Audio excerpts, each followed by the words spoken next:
Hey guys, tonight we drift into a slow-moving caravan, crossing the Silk Road under a sky brushed with silver light, where the sand still holds the warmth of the day and the air feels like a quiet secret. You're not scrolling your phone here. You're already counting camels. Yes, actual camels.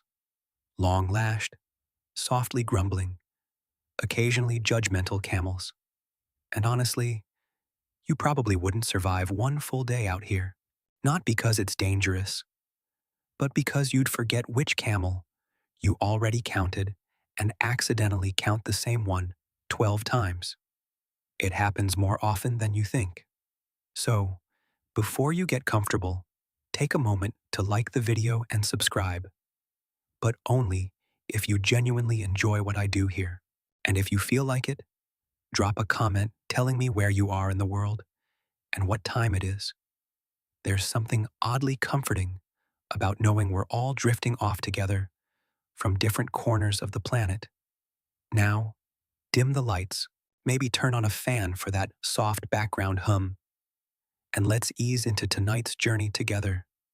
You walk slowly beside the caravan, your sandals brushing over the fine grains of sand, each step making a soft, whispering sound.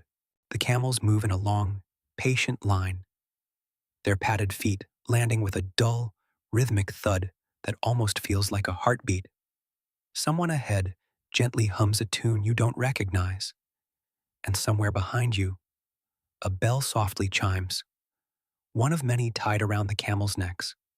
This isn't just any road, this is the Silk Road, one of the most important trade networks in history, stretching thousands of kilometers from China to the Mediterranean. Goods like silk, spices, paper, and even ideas traveled this route. But right now, none of that feels grand or dramatic.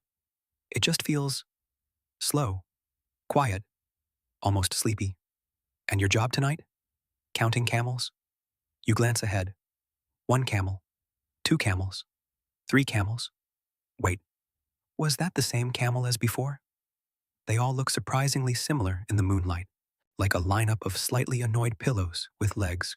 You squint, trying to focus, but the gentle sway of their movement makes everything blur just a little. A trader walking beside you notices your hesitation and chuckles softly. First time? He asks, his voice low and unhurried. You nod. He points toward the line. Don't count too fast. The desert likes to trick you. And he's right. The desert at night is a place of subtle illusions. The moonlight casts long shadows, stretching and merging shapes together. A camel's neck might look like two. A shadow might look like an extra animal. It's not dramatic, just enough to make you doubt yourself. Historically, caravans on the Silk Road could include dozens, sometimes hundreds of camels, depending on the scale of the trade. Keeping track of them wasn't just important, it was essential. Lose one camel, and you might lose valuable cargo. Lose count entirely, and, well, let's just say, your boss would not be thrilled. Probably less annual performance review and more stern look while sipping tea. You try again, this time slower. 1, 2, 3. You match each number to a gentle tap of your finger against your palm, grounding yourself in the rhythm. The camel bells help too, each soft chime marking a presence, like a lullaby made of metal and air. 4, 5, 6. Somewhere in the distance, the wind shifts, brushing across the dunes, with a low, sighing sound. It almost feels like the desert itself is breathing. You take a deep breath without realizing it, syncing with that slow rhythm. There's something oddly calming about this task. It's repetitive, yes, but also grounding. No notifications, no rushing. Just you, the camels, and the quiet agreement that everyone keeps moving forward. Of course, Not all traders relied purely on counting by sight.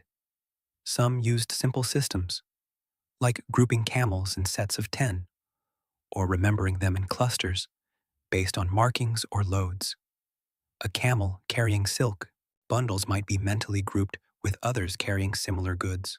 It's not exactly high-tech inventory management, but it works surprisingly well. There's also a lesser-known detail. Some caravans preferred traveling at night to avoid the intense daytime heat. The cooler temperatures made it easier on both humans and animals. Plus, the stars provided reliable navigation. So, while you might be thinking, why are we doing this in the dark? This is actually the smart choice. Still, it does make counting trickier. You pause again, unsure if you've reached 12 or 13. The trader beside you leans in slightly. If you lose count, he says, start from the last group. You remember, don't chase the number. Let it come to you. That sounds suspiciously like life advice. You smile faintly and start again from 10, 10, 11, 12. A camel turns its head toward you, blinking slowly, as if mildly impressed by your progress, or maybe it's judging you. It's hard to tell with camels. They have that look. The line continues ahead, stretching into the soft glow of the moonlit horizon. You realize that counting isn't just about numbers, it's about attention, presence, being here fully, without drifting too far into your own thoughts.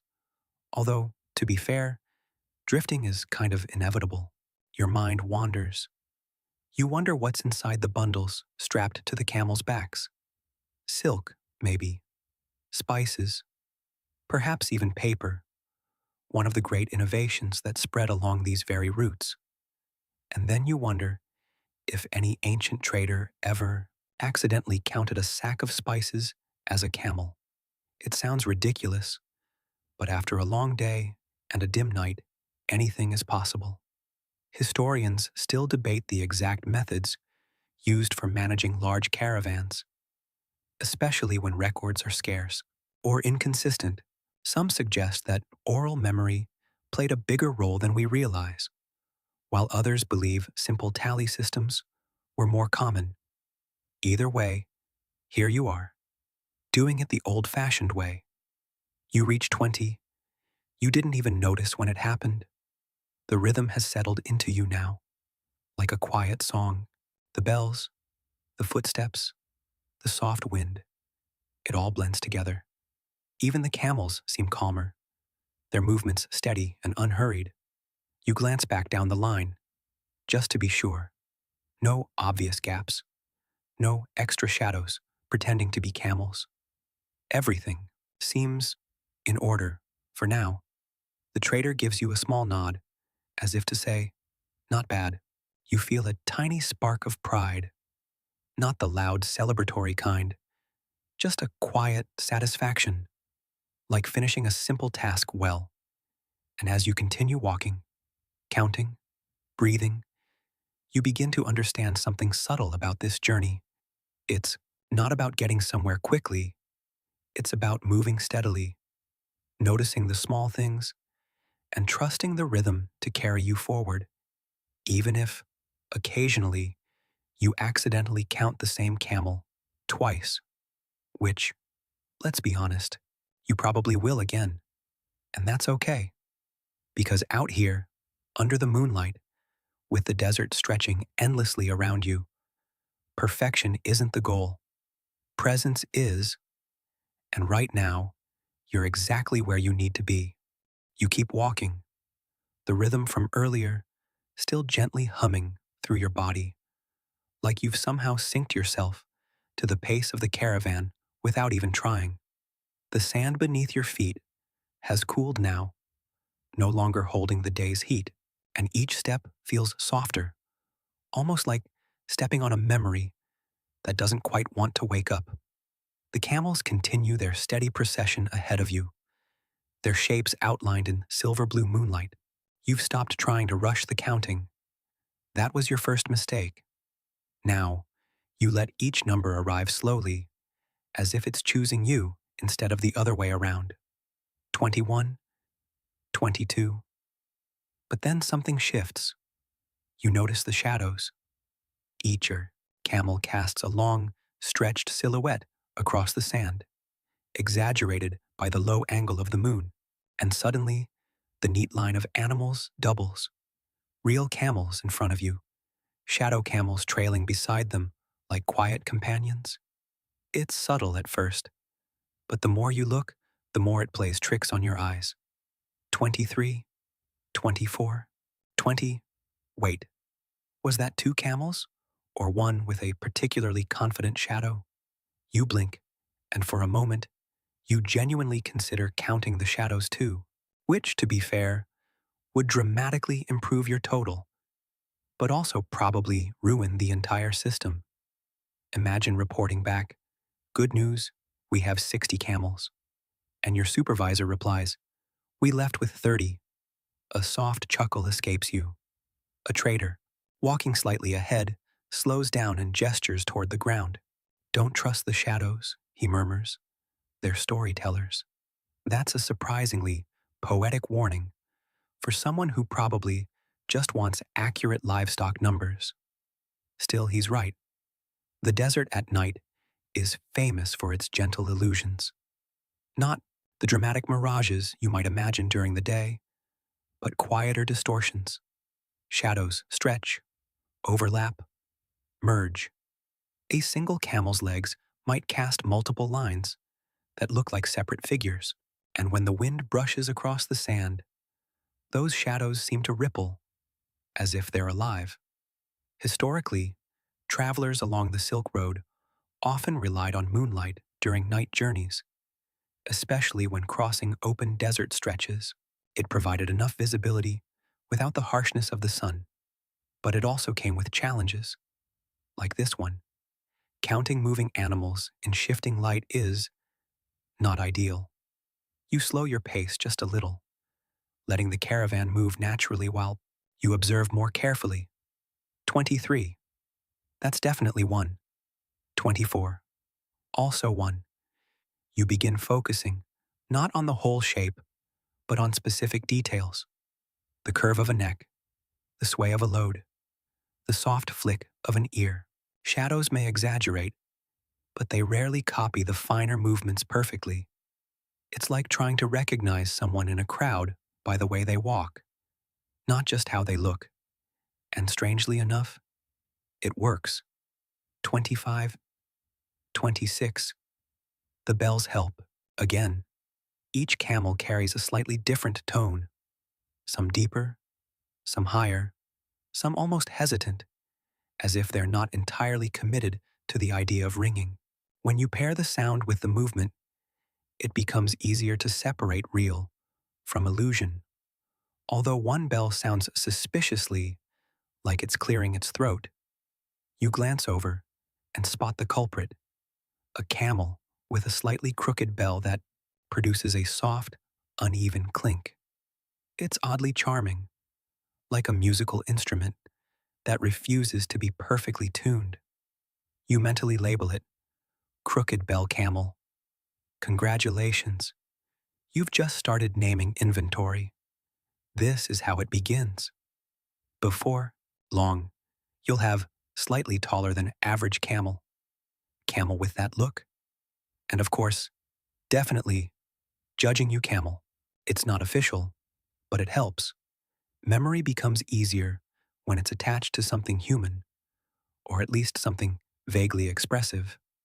There's a lesser-known fact about caravan travel that starts to make more sense now.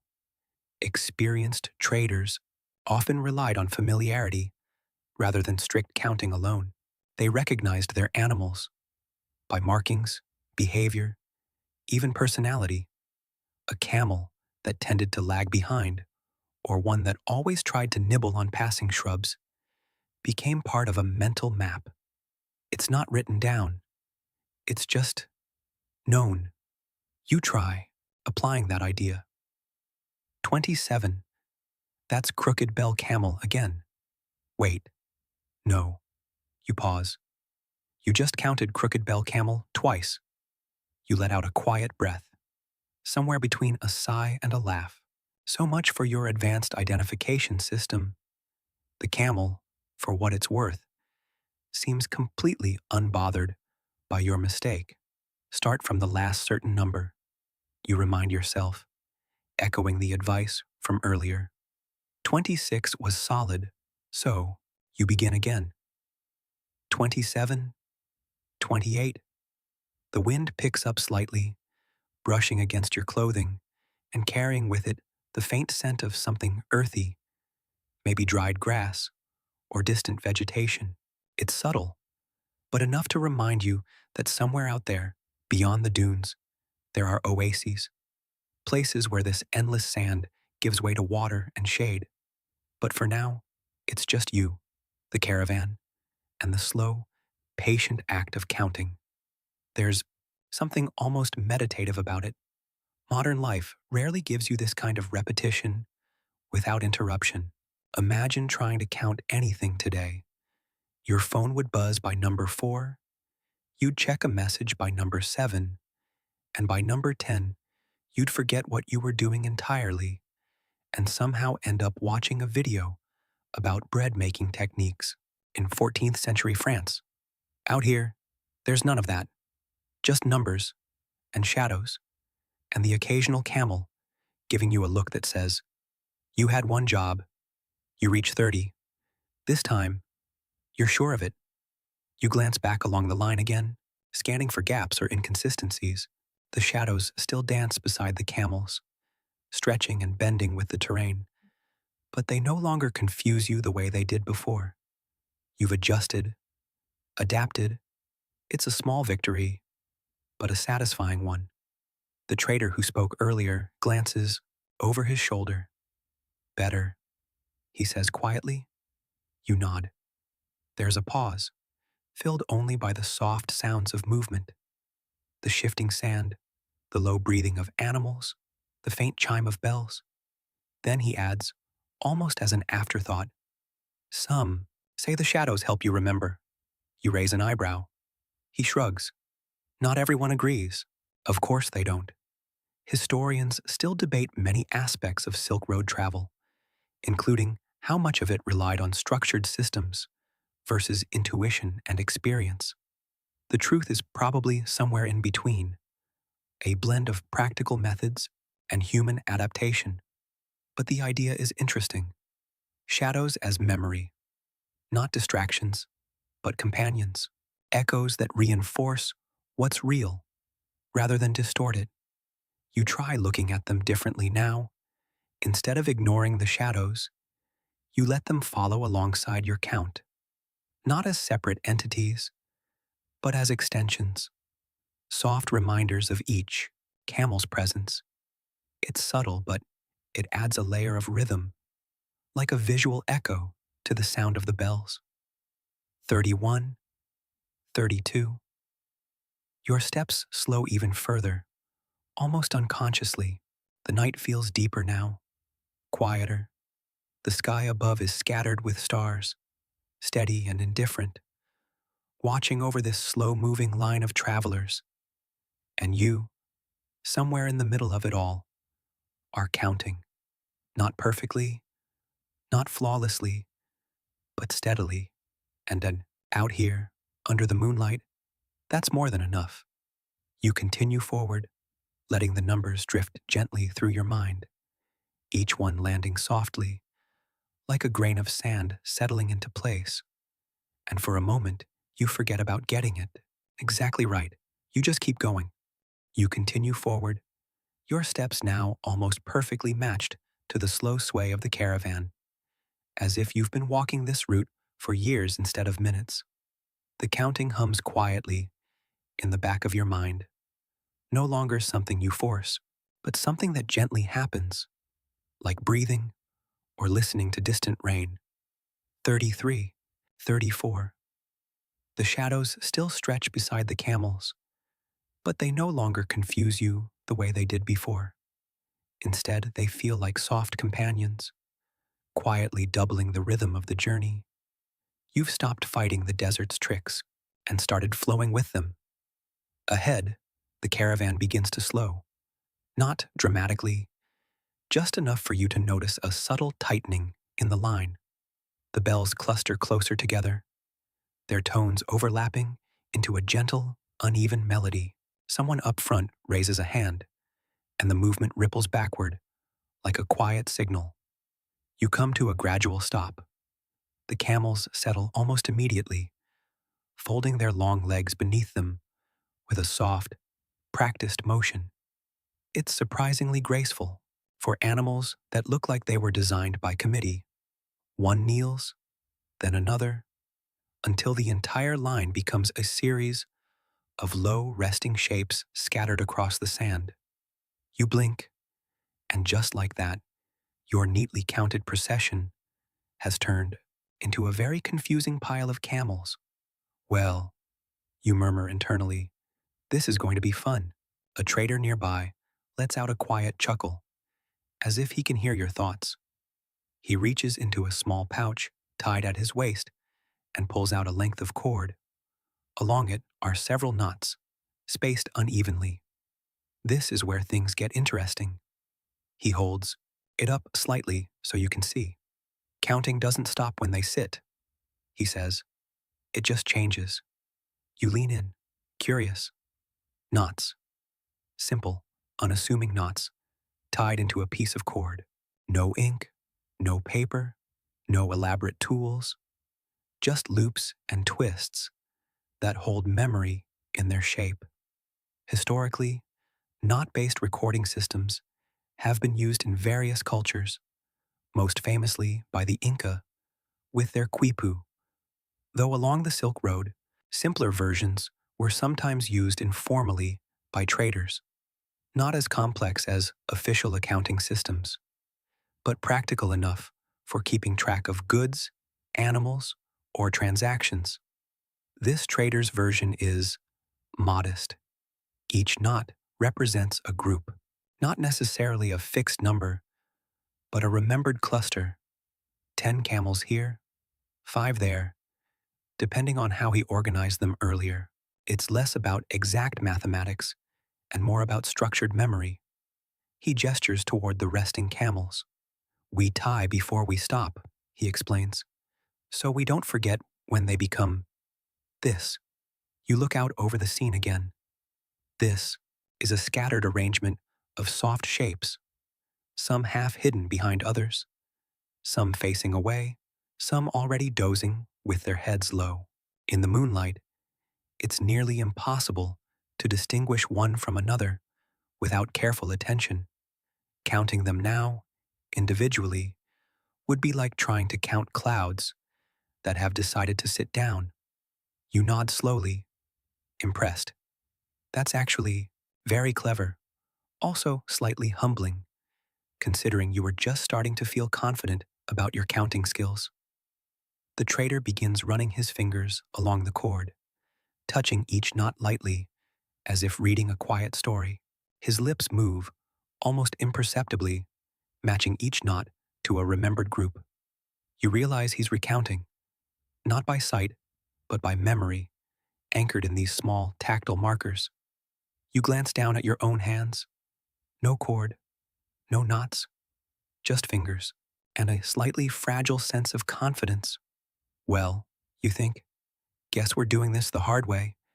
You crouch slightly, trying to pick out individual camels from the resting cluster. One lifts its head briefly, chewing slowly, then lowers it again as if deciding that consciousness is optional at this hour.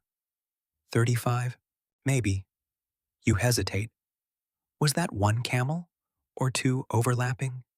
You lean slightly to the side, adjusting your angle. The shapes shift just enough to clarify. 35. Okay. You move to the next. 36. A soft snort breaks the silence as one camel exhales, sending a small puff of warm air into the cool night. It's oddly comforting, like a reminder that everything here is alive, present, breathing alongside you. You continue. 37, 38. This is slower, much slower, but also quieter. The energy of movement has faded, replaced by a kind of stillness that settles over the caravan like a blanket. The wind has softened. The bells are mostly silent now, only occasionally chiming when a camel shifts its position. Somewhere, nearby, you hear the faint clink of a cup. Someone pouring tea, perhaps. The sound is gentle, unhurried, blending seamlessly into the night. You pause your counting for a moment, just to listen. It's easy to forget, in modern life, how rare true quiet is. Not the absence of sound, but the presence of soft, natural rhythms. Breathing, shifting, distant wind. No engines, no notifications, just existence. Then you remember your task. Right, camels. You return to your count.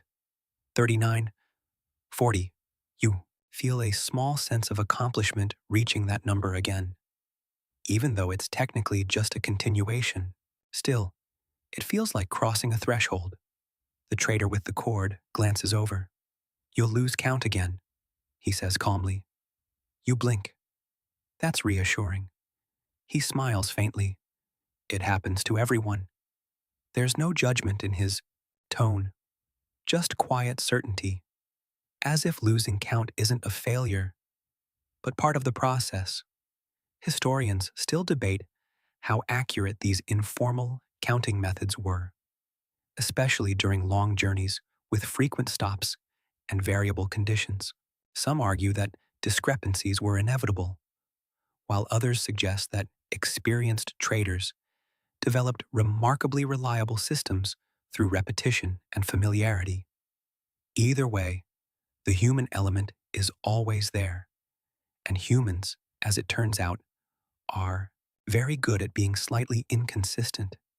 You shift your position again, trying to get a clearer view of a cluster near the edge. 41, 42. A camel stretches its neck, briefly obscuring another behind it. For a moment, they merge into a single shape, like a living puzzle piece. You wait. The neck lowers. 2 camels. 42, 43. You exhale softly. Progress. Nearby, someone lets out a quiet laugh. Low, warm, almost swallowed by the night. It's not directed at you, but it adds to the sense of shared experience. Everyone here has done this. Everyone has miscounted, adjusted, tried again. There's a kind of unspoken understanding in that. You reach 45. This time, you're fairly confident, not perfectly certain, but close enough to feel steady. You glance over at the trader, again. He's finished with his cord, tying it back to his pouch with a small, practiced motion. For him, the count is complete, stored not just in knots, but in memory reinforced by years of repetition. You wonder how long it took him to get that good, probably longer than one evening. You sit back slightly, resting your hands on your knees, and look out over the quiet caravan. The camels are mostly still now, their forms blending into the soft landscape like part of the desert itself. And you realize something. Counting isn't just about numbers, it's about adapting to change. When the camels move, you count one way. When they rest, you count another. When shadows stretch, you adjust. When memory falters, you begin again. It's not rigid, it's fluid, and maybe that's why it works. You take a slow breath, letting the cool night air fill your lungs. Somewhere in the distance, the wind shifts again, brushing lightly across the dunes. You close your eyes for just a moment, not to sleep, just to feel the stillness. And when you open them again, the camels are still there, waiting, patient, as if they've been here all along, quietly reminding you that not everything needs to be rushed, even counting. Especially counting. You straighten slightly, ready to continue, knowing that the next number will come when it's ready, and if it doesn't, well, you'll simply start again, gently. You rise slowly from your crouched position, brushing a thin layer of sand from your hands. Though it never really leaves, it just rearranges itself politely. Around you, the caravan has settled into a soft, drowsy pause, the kind that feels less like a break and more like the desert, gently asking everyone to breathe a little slower. Somewhere nearby, a small fire crackles to life. Not a dramatic blaze, just a modest, careful flame, fed by bits of dried brush and carried wood. The light flickers low and warm, casting soft, golden halos that contrast with the cool blue of the moonlight. For a moment, the entire scene feels like it's been painted in two tones, silver and amber. You take a few steps toward the glow, drawn not just by curiosity, but by the faint, comforting smell of something brewing. Tea. Of course it's tea. Trader sits beside the fire, gently pouring steaming liquid from a small pot into shallow cups. The motion is slow and practiced, almost ceremonial. He doesn't rush. No one here ever really rushes. Even pouring tea seems to follow the same rhythm as walking, counting, breathing. You sit down nearby, careful not to disturb the quiet balance of the moment. The sand is cool beneath you now, and you can feel the lingering warmth from the fire brushing lightly against your hands. A cup is offered. You accept it with a small nod, wrapping your fingers around the warm clay. The heat seeps into your skin, grounding you instantly. You take a careful sip. It's slightly bitter, earthy, simple, and somehow perfect. As you drink, your eyes drift back to the camels. They're scattered across the sand in loose clusters, some lying down, others still standing in that patient, almost philosophical way camels have. A few shift occasionally, adjusting their weight, causing a soft jingle from their bells. And then it hits you. You should probably recount. Because of course you should. The desert hasn't suddenly decided to become more organized just because you had tea. You set the cup down gently and stand again, stretching slightly. Your legs feel a bit stiff, but not unpleasantly so, more like they've been gently reminded that they exist. You take a slow breath and begin. This time, you move differently. Instead of following the line, because there is no line anymore, you move in a loose circle around the resting camels, letting your path guide your count. 46, 47. You focus on clusters. A group of 3 here, a pair there, one slightly apart from the others, chewing thoughtfully, as if contemplating the meaning of sand. You count them as you pass, matching each number to a visual anchor, a shape, a position, a small detail. 48, 49. There's a historical practicality to this method at rest stops, especially in places like oasis camps. Traders often performed recounts to ensure nothing had been lost during travel. It wasn't just about numbers, it was about reassurance, confirmation that the journey so far was intact. You step around a larger cluster, adjusting your angle to avoid double counting. 50. That feels significant, not because the number itself matters, but because reaching it feels like crossing into a new level of confidence. You're no longer guessing. You're observing. Well, mostly observing. One camel lifts its head suddenly, causing its shadow to shift dramatically across another. You pause. Nice try, you think.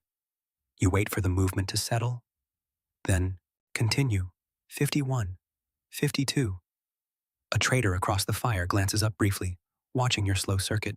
He doesn't say anything, but there's a faint smile on his face, like someone watching a beginner slowly figure something out. You pretend not to notice, but you definitely notice. There's a soft murmur of conversation nearby, low voices, blending into the background like distant waves. You catch fragments of words: route, water, morning, nothing urgent, just the quiet logistics of travel. Historically, oasis stops were vital points along the Silk Road, not just for rest and water, but for exchange of goods, information, even stories. News traveled with caravans, sometimes faster than official messengers. A trader might arrive with silk and leave with rumors of distant events. You wonder, briefly, what stories are being shared tonight? Probably not about you miscounting camels, although that would be a solid anecdote. Remember that one person who counted the same camel twice? Which one? Exactly. You suppress a small smile and continue.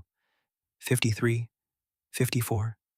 You reach the edge of the resting area, where the sand begins to slope gently upward into low dunes.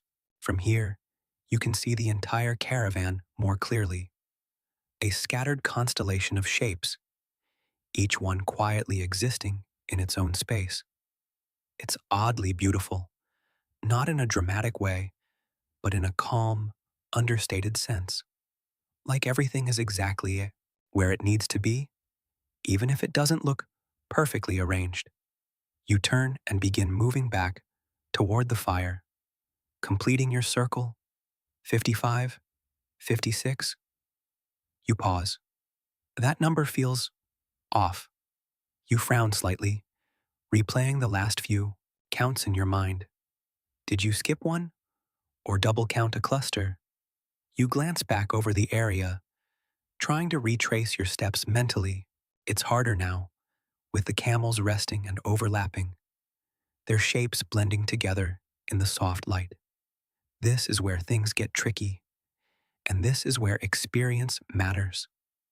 The trader, with the knotted cord, approaches quietly, standing beside you without interrupting. He looks out over the camels, then down at your path in the sand. You change direction halfway, he says. You blink, did you? You think back. Maybe, yes, you shifted slightly to avoid the fire. That can confuse the count, he adds gently. You nod. Of course it can. Changing perspective mid-count is like changing lanes without signaling. Technically allowed, but likely to cause problems. Start from where you're sure, he suggests again. There it is. The same advice. Simple, repeated, reliable. You take a slow breath and nod. 52 was solid, so you return to that point, both physically and mentally. 53, 54, 55. This time, you maintain your path, a smooth, continuous arc around the caravan, no sudden shifts, no unnecessary adjustments. 56, you continue. 57, 58.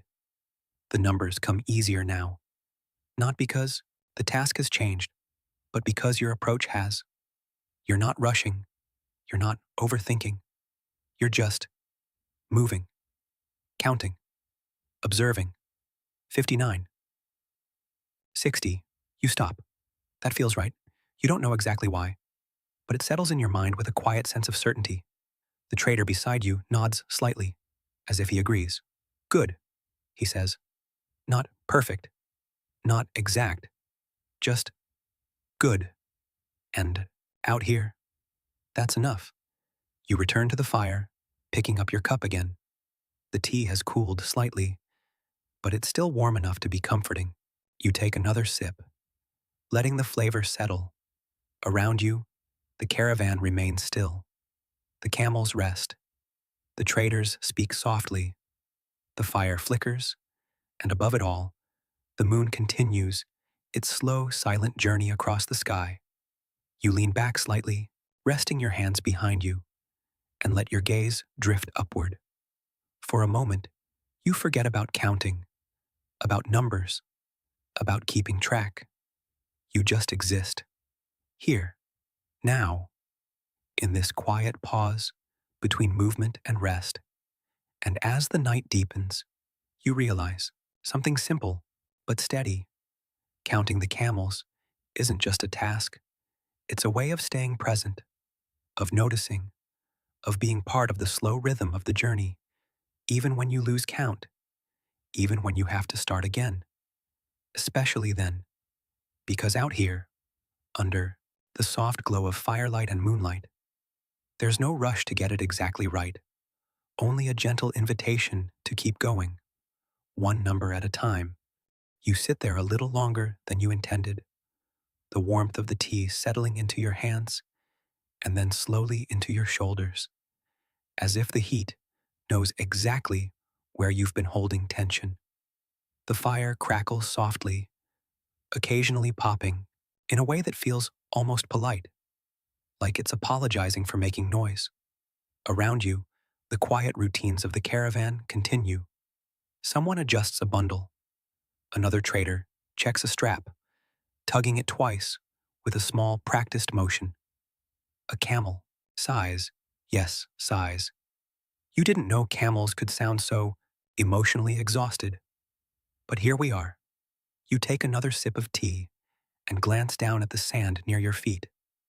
There are faint lines drawn into it, curves, small marks, a few straight strokes.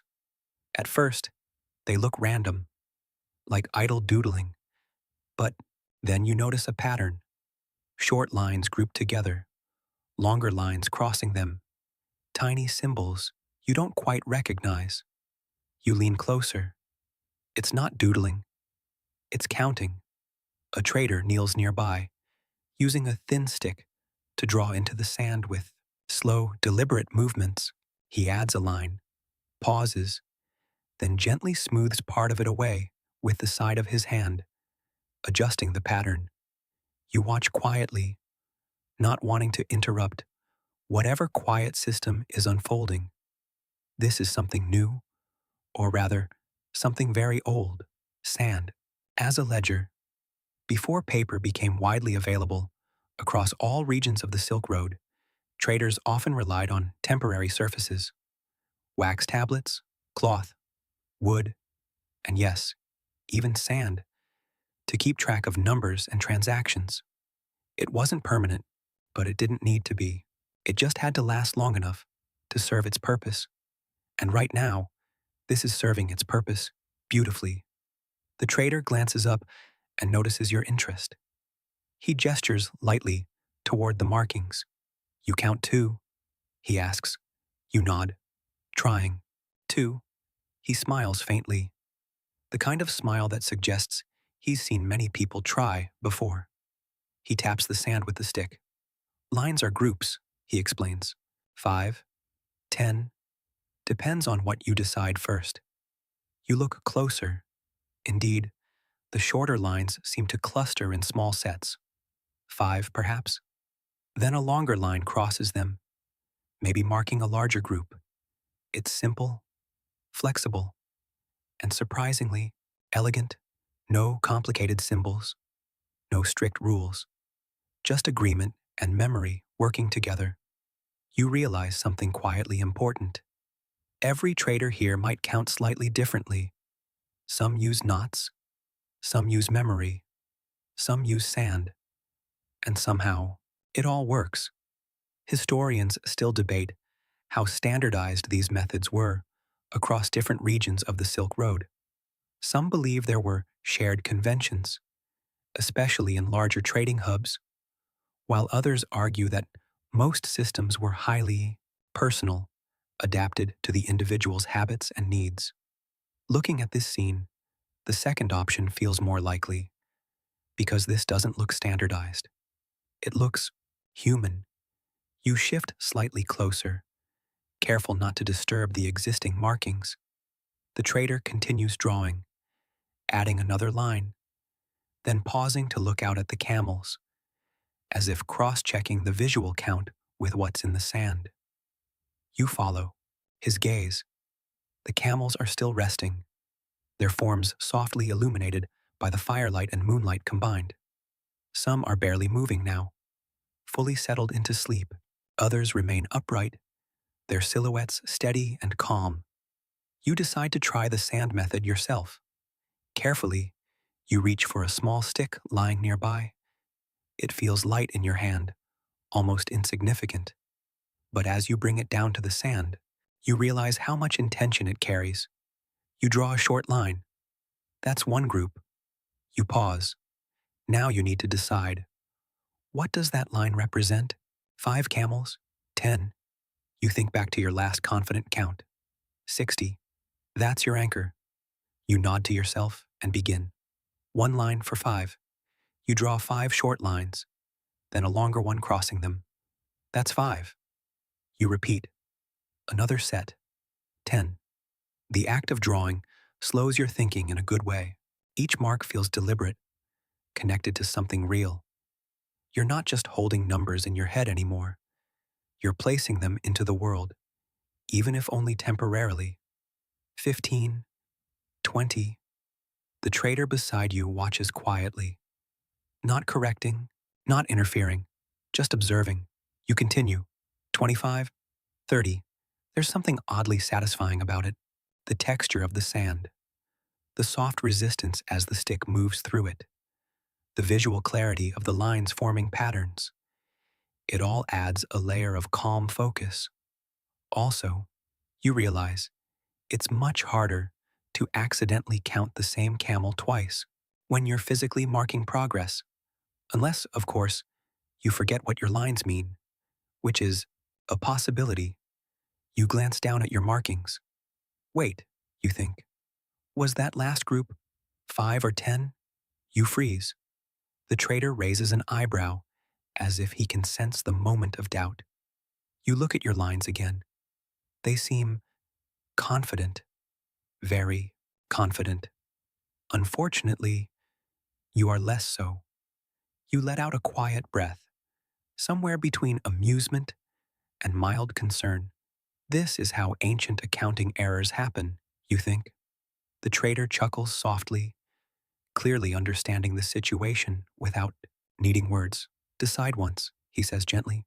Then don't change. You nod. Of course. Consistency. It's not about the system being perfect. It's about sticking to it. You reset your mental framework. Each crossed group is 5. No exceptions. No reinterpretation. Halfway through, you adjust your count accordingly, aligning your memory with the marks in the sand. 35, 40. You continue, more steadily now. The lines grow, forming a small, quiet record of your effort. Not permanent, not official, but real enough for this moment. A soft breeze passes through, lightly brushing the surface of the sand. Some of the finer edges of your lines blur slightly, but the overall shapes remain intact. It's a reminder. This method works, but only for now. Sand forgets. Eventually, the wind will smooth everything away, leaving no trace of your careful counting. And somehow, that feels fitting. Out here, nothing is meant to last forever. Just long enough. You reach 50, then 55. You pause, comparing your sand record with the camels in front of you. It aligns, or at least, it feels like it aligns. The IDE trader nods again, a small, approving gesture. Good, he says. There's that word again. Not perfect, not exact, just good. You lean back slightly, setting the stick aside. Your hands rest on your knees, and you look out over the quiet caravan once more. The fire has burned lower now. Its light softer, more golden than before. The conversations have faded into near silence. Even the camels seem more still, as if the entire scene is gently drifting toward sleep. You glance down at your sand markings, one last time. Simple lines, temporary, but meaningful. And you realize something. Each method you've seen tonight, counting by sight, using shadows, tying knots, drawing in sand, they all share a common thread. They're not about controlling the environment. They're about adapting to it. The desert changes, the light shifts, the camels move, and instead of forcing rigid systems onto that, these traders adjust gently and continuously. It's a kind of quiet intelligence, not loud, not complicated, just effective. You take a slow breath, feeling the calm settle deeper into your chest. Somewhere behind you, a camel lets out another long, thoughtful sigh. You nod slightly, as if in agreement. Same, you think. And as the night continues to unfold around you, you find yourself less concerned with getting the exact number right and more comfortable simply being part of the process. Counting, observing, adjusting, letting the rhythm carry you forward, one line at a time, even if the wind eventually erases it all. You sit with that thought for a while, the idea that everything you've just carefully drawn might quietly disappear by morning. The sand holds your markings for now, but not forever. A slightly stronger breeze, a wandering footstep, or even a curious camel could undo your entire ledger without the slightest apology. And strangely, that doesn't bother you as much as you'd expect. You brush your fingers lightly across the edge of one line, not erasing it, just feeling the texture. It's still there, still doing its job, for now. The fire has dimmed further, its glow reduced to a low, steady pulse, the kind that doesn't demand attention, but offers comfort if you look its way. Around it, most of the traders have settled into quiet rest, wrapped in cloaks or leaning against bundled goods. The soft murmur of earlier conversations has faded into near silence, and the camels, well, the camels are doing what camels do best, existing with impressive calm. Some are fully asleep now, their long necks folded in ways that look both uncomfortable and oddly elegant. Others remain half awake, occasionally shifting or letting out a low, rumbling sound that feels more like a thought than a noise. You take a slow breath and stand again, your body moving almost automatically now, as if it's learned the rhythm of this place. Time to check again, because of course it is. You step away from the fire, back into the cooler edge of the night. The moon has shifted slightly in the sky, changing the angle of the light just enough to alter the landscape. Shadows stretch in new directions, longer in some places, softer in others. It's subtle, but it matters. You glance down at your sand markings. They're still there, but faintly blurred at the edges. The breeze you felt earlier has done its quiet work. The lines haven't vanished, but they're less sharp, less certain. A gentle reminder. You turn your attention back to the camels. This time, you notice something different. A small gap. Not large, not dramatic, just a space where there might have been a camel before. You pause. That's new. You tilt your head slightly, scanning the area more carefully. The camels are still mostly clustered, but that one space feels off, like a missing note in a melody you didn't realize you were listening to. Okay, you think. Don't panic. Not that you were going to panic. This is a very calm situation, possibly involving a missing camel. Totally fine. You begin a slow recount, this time with a sharper focus. One cluster, two, three. You move methodically, keeping your path consistent, your attention steady. The numbers come, but there's a slight tension now, a thread of uncertainty woven into the calm. 48, 49. You reach the area again. The gap is still there. You crouch slightly, studying the ground. The sand here is disturbed, faint impressions of movement leading away from the main group. Not dramatic tracks, just enough to suggest that something or someone shifted position. A camel? Most likely, They don't always stay perfectly where you expect them to, because of course they don't. You follow the faint trail with your eyes.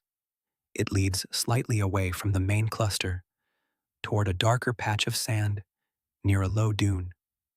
And there it is, one camel, standing quietly apart from the others, as if it simply decided it needed a little personal space, which honestly is relatable. You exhale softly, not lost, just relocated. You stand and walk slowly toward it, your steps careful not to disturb the quiet of the night. The camel watches you approach with mild curiosity, chewing slowly, completely unbothered by the minor concern it just caused. Of course, it's you, you think? It looks like a perfectly ordinary camel, which somehow makes it more suspicious. You stop a few steps away, giving it space. It blinks at you, then turns its head slightly, as if to say, "Yes, I am aware I am over here. This was intentional." You nod. Fair enough. Historically, camels and caravans were often trained to follow the group, but they weren't robots. They could wander slightly, especially during rest periods. Keeping track of them required not just counting, but awareness, an understanding of behavior, not just numbers. You glance back toward the main group, then back at the camel. All right, you think. Let's bring you back into the system. You don't rush. You simply step a little closer, gently guiding your presence in a way that encourages the camel to move. You don't touch it. You don't need to. Just your position, your movement, your quiet intention. It's enough. The camel shifts, takes a slow step, then another, and just like that, it begins to drift back toward the group, rejoining the loose cluster without fuss or resistance. Crisis averted, if you can call that a crisis, more like a mild inconvenience with hooves. You follow at a distance, watching as it settles back into place, folding its legs and lowering itself into the sand with a soft, practiced motion. You return to your counting. 58, 59, 60. There it is again. That number, it lands more firmly this time, reinforced by the small correction you just made. You glance over at your sand markings. Still there, still roughly aligned, but now you understand something more clearly. Counting isn't static. It's not a one-time task. It's continuous, because things change, even when everything seems still. The desert shifts, the light moves, the camels occasionally decide to take a quiet stroll for no apparent reason, and your job isn't to control that, it's to notice, to adjust, to gently bring things back into alignment. There's a soft sound behind you, footsteps approaching. You turn slightly. The trader with the knotted cord stands there again, his expression calm as always. "You found it," he says. You nod. "It wandered." He gives a small, knowing smile. "They do." There's a pause. Then he adds, "Better to notice early." You nod again. "That feels important, not just here, but in general." He looks out over the camels, then back at you. "Some traders counter. Only once," he says. "They trust the number and sleep." You raise an eyebrow. "And others?" you ask quietly. He gestures lightly toward the caravan. "They count again."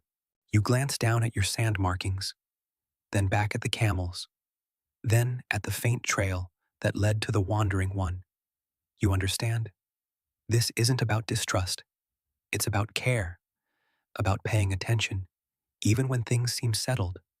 Historians still debate how often caravans performed recounts during rest periods. Some suggest it was routine, especially in uncertain terrain, while others believe it depended on the experience of the traders and the value of the cargo. But standing here now, it feels obvious. You count again because things change, because details matter, because one quiet shift can go unnoticed if you're not looking. You take a slow breath, letting the cool air settle into your lungs. The night feels deeper now, quieter. The fire behind you has nearly faded to embers. The stars above seem sharper, more defined, and the caravan is still complete. For now, you step back slightly, giving yourself a wider view of the scene. The camels rest, the traders sleep, the desert stretches endlessly in all directions, and you, somewhere in the middle of it all, are awake, watching, counting, not perfectly, but carefully. And as you stand there, listening to the soft, steady rhythm of the night, you realize something gentle but steady. You're no longer just trying to keep up with the process. You're part of it, even if, every now and then, you have to go find a camel that decided it needed a little midnight adventure. You linger near that once wandering camel for a moment, just to be sure it doesn't suddenly decide to embark on another quiet journey of self-discovery. It seems content now, settled back into the group, chewing slowly with the calm confidence of someone who knows they caused a small inconvenience and feels absolutely no guilt about it. Fair enough. You turn away and drift back toward the fading warmth of the fire, though fire might be a generous term at this point. It's more of a thoughtful collection of glowing embers, occasionally whispering a tiny spark into the night. Enough to warm your hands, not enough to impress anyone. Nearby, someone pours more tea. Of course they do. At this point, you're starting to suspect that tea is the real driving force behind the Silk Road. Not silk, not spices, tea. Quiet, steady, endlessly refilled tea. You accept another cup without question. It feels like part of the ritual now. As you sit, you notice a small group of traders gathered in a loose circle. They're not speaking much, just quietly exchanging items, inspecting bundles, making small adjustments. A roll of fabric is unwrapped slightly, revealing a soft shimmer, even in the dim light. Silk, actual silk. You lean a little closer, careful not to intrude. The texture catches the faint glow of the embers, reflecting it in a way that feels almost liquid. It's easy to forget that this delicate material traveled thousands of kilometers, carried by camels like the ones you've been counting. Historically, silk was one of the most valuable commodities traded along this route, especially during the Han Dynasty in China. It was lightweight, durable, and highly prized in distant lands. Entire economies quietly leaned on threads like these. And here it is, folded neatly, slightly dusty, being inspected by someone who looks mildly concerned about a loose edge. You take a sip of tea and watch as the trader smooths the fabric with careful hands, then rolls it back up and ties it securely. No dramatic negotiation, no raised voices, just quiet, methodical attention. It's almost soothing. Another trader nearby opens a small pouch, releasing a faint, warm scent into the air. Spices, you can't quite identify them all, but there's something familiar. Maybe cinnamon, maybe something deeper and more earthy. You inhale, gently. It's subtle, but comforting.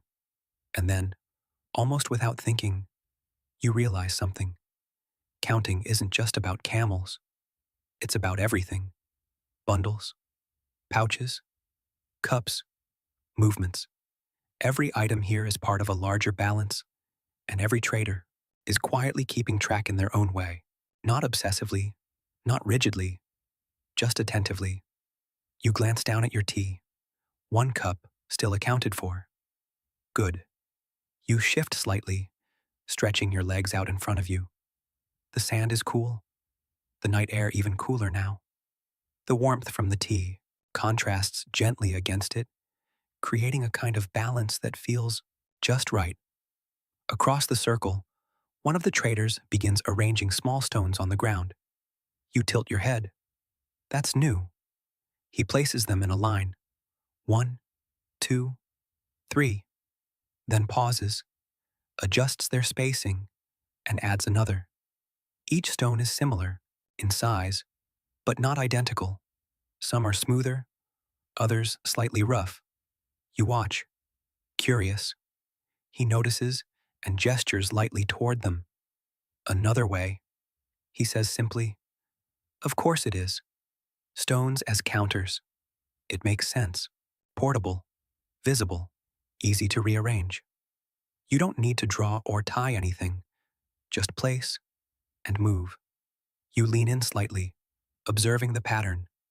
5 stones grouped together, then a small gap, then another 5. You smile faintly. There's a theme here. Groups of 5. Apparently, 5 is the universal comfort zone for counting in the desert. Not too big, not too small, just enough to feel manageable. You consider trying it yourself, but then glance at your sand markings, still faintly visible behind you, maybe one system at a time. Let's not overwhelm ourselves. The trader nudges one of the stones slightly, adjusting the alignment. Wind doesn't move these as easily, he adds. You nod. True. Although, knowing your luck, you'd probably kick them over by accident and create a whole new counting crisis. You imagine it briefly. Oh no, I've lost the number of rocks, which were representing the camels, which I was already struggling to count. A flawless system.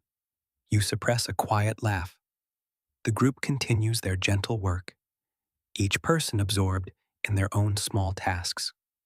There's no rush, no urgency, just a shared understanding that everything will be done in its own time. You take another sip of tea. It's cooler now, but still comforting. Your eyes drift back to the camels. They're still resting, their forms steady and quiet against the sand.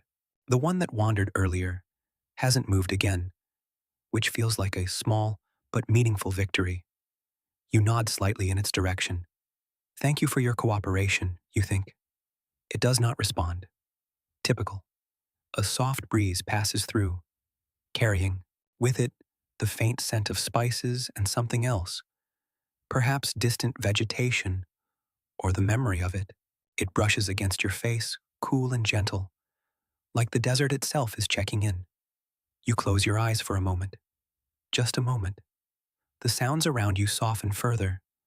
The faint clink of a cup, the quiet shift of fabric, the low murmur of someone speaking just above a whisper. It's easy to imagine how nights like this could stretch on, blending into one another, each one similar but slightly different, a rhythm not measured in hours, but in movements, in pauses, in the slow progression of a journey that doesn't rush. You open your eyes again. The stars above seem brighter now, more defined against the deepening sky. You recognize a few patterns, not by name, but by shape, clusters of light that feel familiar, even if you've never formally learned them. Historically, many Silk Road travelers relied on the stars for navigation, especially during night travel.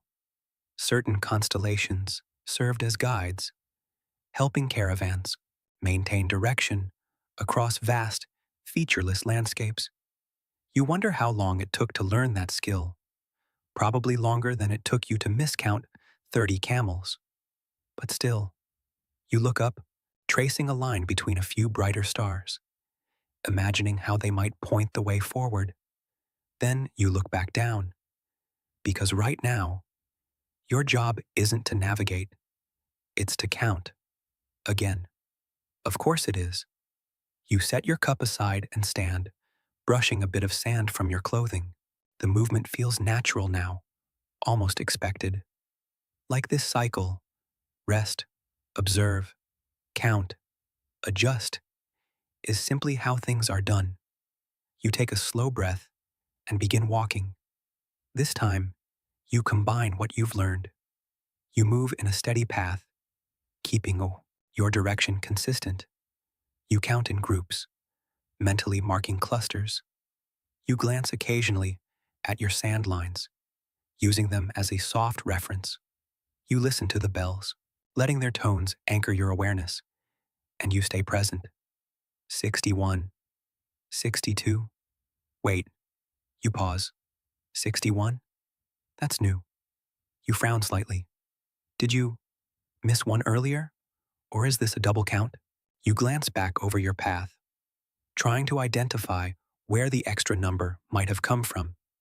This is where it gets interesting, because now you're not just counting, you're cross-checking, reconciling, balancing different methods against each other. And for a brief moment, you feel like an ancient accountant, a very calm, slightly confused accountant. You take a slow breath. Okay, you think. Let's not panic over one camel. You return to your last certain point. 60. That felt right. You begin again, carefully. 61. 62. This time, you pay closer attention to the clusters. And then you see it. Two camels, standing slightly apart but close enough to have blended together from your previous angle. Their shadows overlapped just enough to appear as one. Ah, there it is. The extra camel? Or rather, the previously hidden camel. You nod slowly. Welcome back, you think. You adjust your count accordingly, aligning your mental number with the visual. Reality. 61. That's the correct next step. You continue. 62, 63. The numbers settle again, finding their rhythm. No rush, no pressure, just steady observation. Behind you, the traders continue their quiet work, their own systems unfolding in parallel. Knots, sand, stones, memory, all different, all valid, and you realize something gentle but important. There isn't one perfect way to keep track of things. There are many, each shaped by the person using it, each adapting to the environment, each imperfect in its own way. And somehow, together, they create something reliable. You reach 65, you stop, not because you've finished, but because it feels like a good place to pause. You look out over the caravan once more. The camels rest, the stars watch, the desert breathes, and you, quietly, are learning, not just how to count, but how to notice, how to adapt, how to be present in a world that doesn't always stay still, even when you wish it would. You take one last glance at the stones, the sand, the knots, the camels, all of it working together in quiet harmony, and then you let the numbers rest for a moment, just long enough to feel the stillness again. You let that stillness linger just a little longer, like holding the last note of a quiet song before letting it fade. The embers behind you glow softly. The traders settle deeper into rest, and the camels, well, the camels remain impressively committed to doing absolutely nothing, which, honestly, is starting to feel like a skill worth learning. You tilt your head back and look up. The sky has deepened into something richer now, a dark canvas scattered with stars that seem sharper than before. Without the distraction of movement or counting, you notice how steady they are. No flickering, no rushing, just quietly holding their place. And then it clicks. This is how they do it. Not the counting, the guiding. You've heard it mentioned earlier, almost in passing, but now you see it for yourself. A trader stands a short distance away, his gaze fixed upward, not at the caravan, not at the sand, but at the stars. You walk over slowly, your steps soft against the ground. He doesn't turn when you approach. He just lifts a hand and points gently upward. Follow that, he says. You squint slightly, tracing the line of his finger. A cluster of stars. Nothing particularly dramatic at first glance, just a pattern among many. That stays, he adds. You nod slowly. Of course, while everything down here shifts, sand, shadows, camels, even your own sense of direction, the stars remain steady, reliable, a fixed reference in a world that gently refuses to stay still. Historically, Silk Road travelers often relied on celestial navigation, especially during night travel across deserts.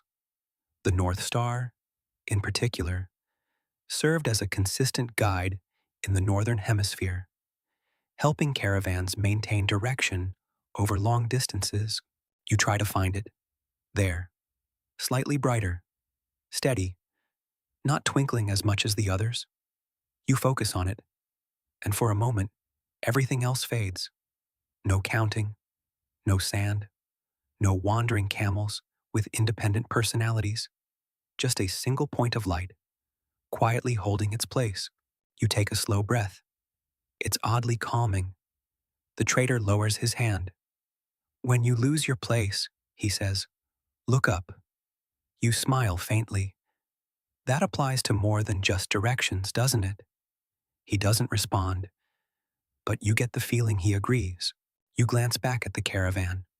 Still there, still complete, still quietly existing under the same sky. You decide to try something new. Instead of starting your count immediately, you anchor yourself first. You look up at the stars, then down at the camels, then back up again. A simple rhythm. Sky, sand, sky. It steadies you. And then, gently, you begin. 66, 67. The numbers come more easily this time, not because the camels have suddenly become easier to count, but because you feel more grounded, less reactive, more aligned. You move slowly, your steps guided not just by the shapes in front of you, but by a quiet sense of direction above you. 68, 69. You pause, not because you're unsure, but because something feels off. You glance up again. The stars are the same, unmoving, reliable. You look back down. The camels have shifted slightly, not dramatically, just enough to change the spacing between them. A small adjustment here, a subtle turn there, enough to alter your visual pattern. You smile. Of course, you think. The ground changes. The sky doesn't. You take a breath and adjust. Instead of relying purely on the arrangement of the camels, you begin using your position relative to the stars as a guide. You maintain a consistent direction, moving in a straight line aligned with that steady point above. It's a small shift, but it changes everything. Now, your path doesn't drift. Your perspective stays consistent, and your count follows. 70, 71. There's a quiet confidence in it now. Not certainty, because that's a bit too ambitious for camel counting, but a sense of flow, a rhythm that doesn't fight the environment, but works with it. Behind you, a soft voice speaks. Good. You turn slightly. It's the same trader. Of course it is. He seems to appear whenever you figure something out, like a very calm, historically accurate mentor. You see, he says, the ground will always move. You nod. And the camels, you add. He smiles faintly. Especially the camels. You both glance over at the one that wandered earlier. It remains still. For now, you continue walking. 72, 73. The stars above remain your quiet reference, a fixed point in the slow drift of everything else. You don't stare at them constantly, just enough to remind yourself of direction, of alignment. It's like having a gentle guide that doesn't speak, doesn't correct, but simply exists. There's a lesser-known detail about desert travel that starts to make more sense now. Experienced navigators didn't just memorize star positions, they developed a feel for them, a kind of spatial awareness that connected sky and alard, movement and stillness. It wasn't just knowledge, it was intuition. And while you're definitely not there yet, you can feel the beginnings of it. 74, 75. You pause again, scanning the line. Everything seems in place. No gaps, no unexpected wanderers, no suspiciously overlapping camels, pretending to be one. A solid moment. You take it. 76. The number lands softly, like a stone placed carefully in a line. You stop walking and look around. The caravan is quiet. The traders are mostly resting now. Their movements minimal. Their presence calm. The fire has nearly faded completely, leaving only a faint glow that blends into the darkness. The desert stretches out in all directions, vast and silent, and above it all, the stars continue their slow, steady watch. You tilt your head back once more. There's something comforting about their consistency. In a place where so much shifts, light, sand, even your own perception, they remain unchanged. You understand now why they mattered so much, not just for navigation, but for reassurance, a reminder that even in a world that feels fluid and uncertain, there are things you can rely on.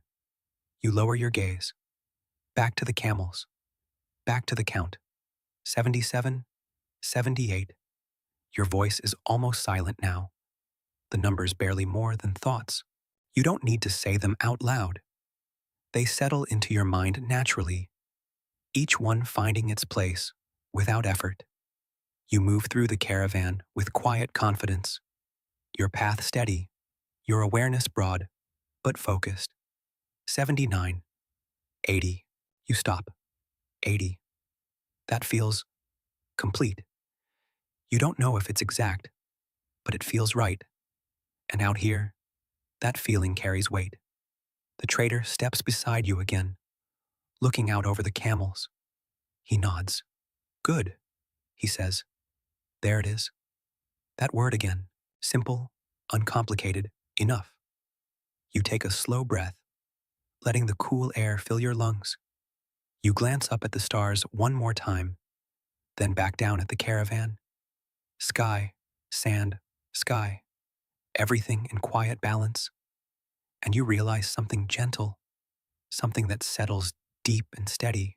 Counting isn't just about keeping track of what's there. It's about finding something that doesn't move, so you can understand everything that does. You let that thought rest, like the embers behind you, glowing softly without needing attention. And for a moment, you don't count. You just stand there, present, under the stars, with 80 camels, probably. And honestly, that's good enough.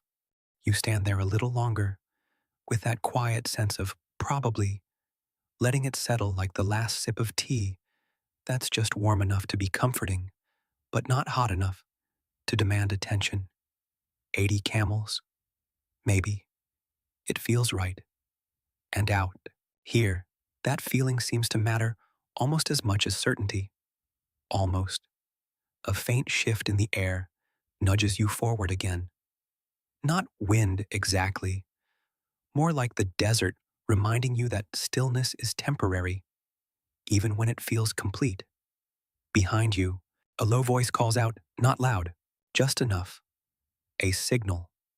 The caravan is preparing to move again. Of course it is. You glance around as the subtle choreography begins. Traders rise from their resting positions, stretching slowly, adjusting cloaks, checking bundles with quiet efficiency. There's no rush, no sharp commands, just a shared understanding that it's time. The camels respond in their own way. One by one, they begin to rise. It's a process. Front legs first, or sometimes back legs first, occasionally both in a sequence that looks slightly improvised. Each camel unfolds itself from the sand with a kind of slow determination, like a piece of furniture remembering how to be vertical. You watch one particularly tall camel stand up and think, that took longer than expected. It glances at you. You look away. Best not to comment. Soon, the scattered clusters reform into a loose line. Not perfectly straight. This isn't a parade, but organized enough to move as a group. Ropes are adjusted, loads secured, bells settle into place once more. The rhythm returns, step by step, soft thud by soft thud. You fall into place beside them again, your body remembering the pace before your mind fully catches up. And just like that, you're moving. Again, there's something comforting about the transition. Rest didn't feel rushed, and movement doesn't feel forced. It's all part of the same flow, like breathing in and out. You glance up at the stars, still there, still steady. Good. You look back at the camels, also still there, also mostly steady. You take a slow breath, time to count again. Naturally, 81, 82. But this time, something feels slightly different. The line is tighter now, more structured than before. The camels follow one another more closely, their spacing more consistent. It's easier to track them as a continuous sequence rather than scattered clusters. You notice small details, a patterned saddle cloth, a bundle tied slightly higher than the others, a bell with a deeper tone. These become your anchors, your quiet markers along the line. 83, 84. A trader walking ahead adjusts a rope, guiding two camels closer together. The movement is smooth, almost invisible, but it changes the shape of the line just enough to keep everything aligned. You realize this isn't random. There's a system here, subtle, but intentional. Historically, during periods of Mongol influence, particularly under the Pax Mongolica in the 13th and 14th centuries, trade along the Silk Road became more organized and secure. Routes were maintained, way stations established, and caravans often followed more structured practices to ensure efficiency and safety.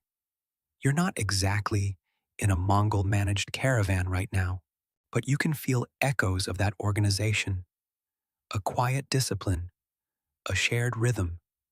You continue counting. 85, 86. The bells chime more regularly now, their tones aligning with the movement. It's almost musical, in a way that doesn't try to be music, just sound. You find yourself matching your steps to it again. Step, chime, step, chime. It's easy to get lost in that rhythm. Too easy, actually. 87, 88. Wait. You pause. That last number felt rushed. You look back slightly, trying to identify the point where your attention slipped. The line continues moving, steady and patient, but your count might have drifted. This is new. Earlier, the challenge was confusion. Shadows, clusters, wandering camels. Now it's something quieter. Repetition. The rhythm itself is lulling you. You almost laugh. Falling asleep while counting camels, you think. That feels historically accurate. You take a slightly deeper breath, grounding yourself again. Focus. 86 was solid, so you return. 87, 88, better. You slow your pace just enough to stay present, not letting the rhythm carry you too far ahead of your awareness. A trader beside you glances over. Sleepy? He asks softly. You smile, maybe a little. He nods, as if that's entirely expected. Walk and count, he says. Not just one. You consider that. Of course, if you only walk, you drift. If you only count, you tense. But if you do both, they balance. You adjust. Your steps become more intentional, your count more integrated with your movement. 89, 90. There's a quiet satisfaction in reaching that number, not because it's a milestone, but because it feels earned. You glance up briefly. The stars haven't moved. Well, they have, but not in a way that disrupts your sense of direction. Still steady, still guiding. You look forward again. The caravan stretches ahead, a long, gently shifting line under the night sky. It's not perfectly straight, not perfectly spaced, but it works. That seems to be the theme. Not perfect, but working. You continue. 91, 92. The desert around you feels wider now, the dunes more defined in the moonlight. Shadows deepen in the valleys between them, creating soft contrasts that guide your eye without overwhelming it. It's peaceful, almost hypnotic. You catch yourself staring at a distant ridge for a moment, your mind drifting just slightly, and then a bell rings closer than expected. You blink, right. Camels. You refocus. 93, 94. The trader ahead adjusts his pace slightly, slowing just enough to maintain the line. You mirror the movement without thinking, your body already tuned to the group's rhythm. There's something quietly remarkable about that. No commands, no signals, just subtle shifts, noticed and followed. You reach 95. You pause internally, not stopping your steps, but marking the number with a little extra awareness. 95. That's close to 100. You feel a faint sense of anticipation, like approaching the end of a chapter or the beginning of another. You continue. 96, 97. The bells continue their soft, steady song. The camels move, the stars watch, and you, somewhere in the middle of it all, keep counting. Not perfectly, not flawlessly, but consistently. 98, 99. You slow slightly. The next number feels important, not because it changes anything, but because it marks something. A quiet milestone in a quiet journey. You take a breath. One more. 100. There it is. You don't stop walking. You don't announce it. You just let it settle. 100 camels. Probably. You glance back briefly, scanning the line. No obvious gaps. No unexpected extras. Everything feels aligned. The trader beside you nods, as if he knows. Good, he says. Of course he does. You smile faintly, and as the caravan continues its steady movement under the moonlit sky, you realize something simple, something that feels almost obvious. Now, counting isn't about reaching a final number, because there is no final number.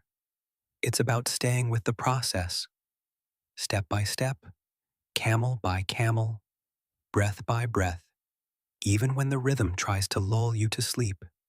Especially then, because out here, under the vast quiet sky, the journey doesn't rush, and neither do you. You keep walking with that quiet sense of 100 settling somewhere in the background of your mind, not as a final answer, but as a gentle checkpoint, like placing a smooth stone on a path to remember you've been here before. The caravan moves steadily onward, the rhythm unchanged, but the feeling shifts slightly. There's a sense now that the night has deepened into its quietest hours, the kind where even thoughts begin to slow down, stretching out like the shadows you saw earlier. Ahead, faint shapes begin to appear, low walls, rectangular outlines, a structure emerging from the darkness, almost blending into the sand itself. A caravanserai. You don't know the word yet, but you feel what it is immediately. A place meant for stopping, for gathering, for rest that is just a little more structured than the open desert. As you draw closer, details sharpen. Thick walls made of stone or packed earth. A wide entrance. tall enough for camels to pass through without lowering their heads too much, which, considering camel attitudes, is probably a design requirement.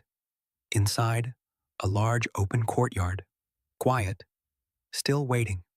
Historically, caravanserais were essential along the Silk Road, spaced at intervals to provide shelter, water, and a place for traders to rest safely.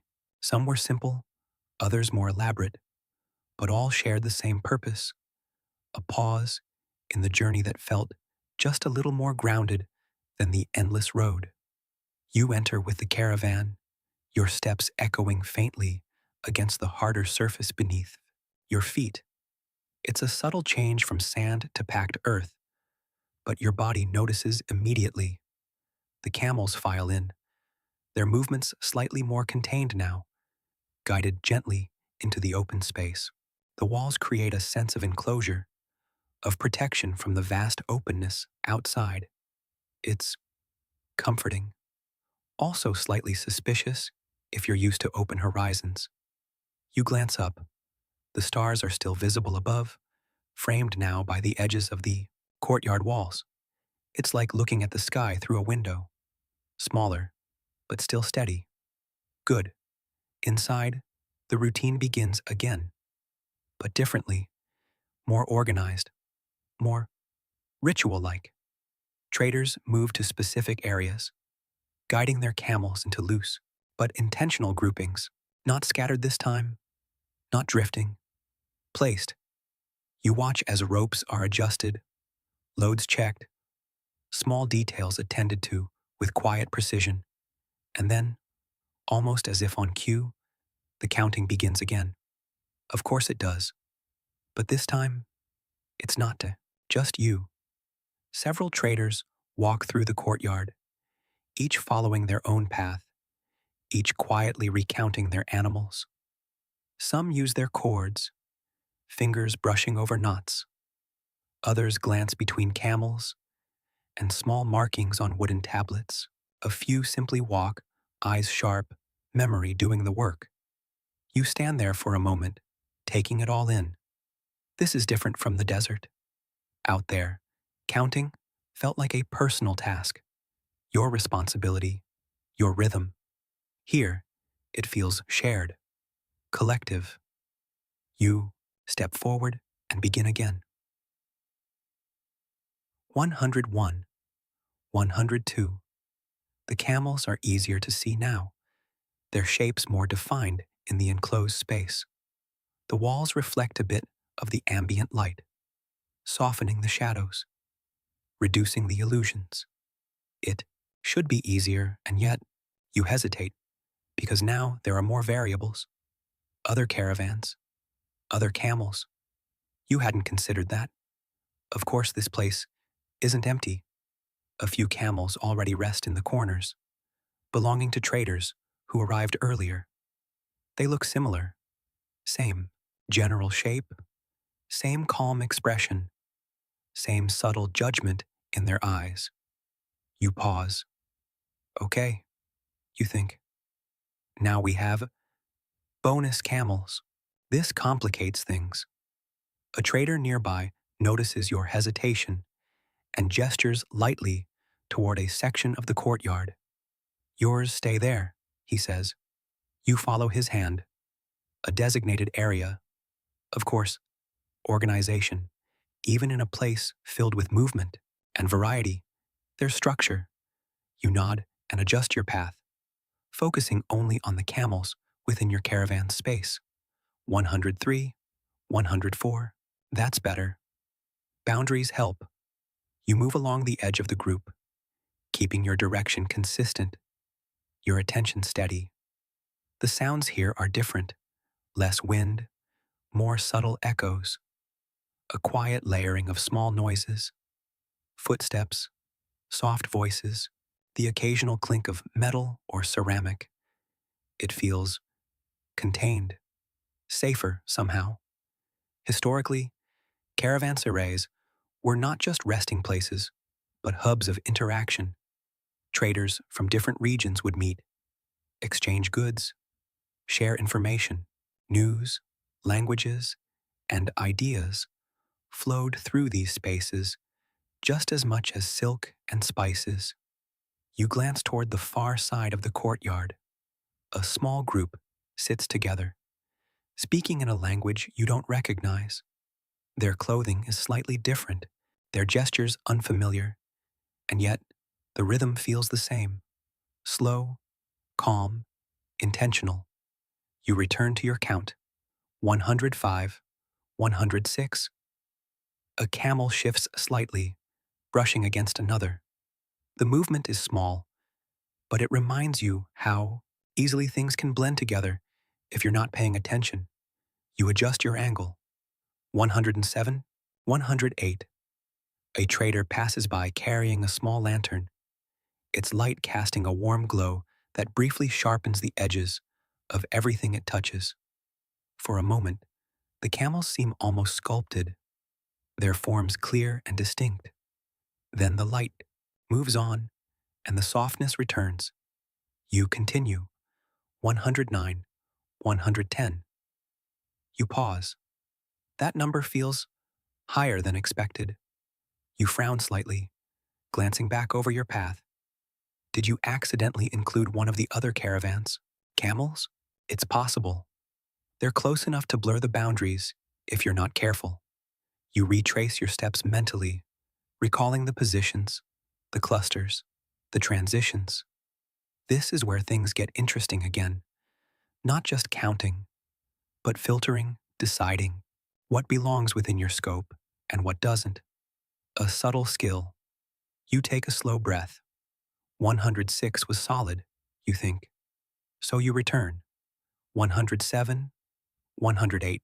This time, you pay closer attention to the edges of your group, the invisible line that separates your caravan from the others.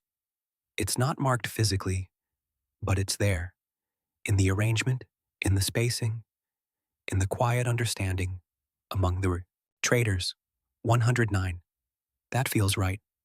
You stop, not because you've finished, but because the number settles comfortably. You glance around. The camels in your group are accounted for. The others remain separate, their presence acknowledged, but not included. Balance restored. A trader nearby nods slightly. Good, he says. Of course. You almost expect it now. You step back, giving yourself a wider view of the courtyard.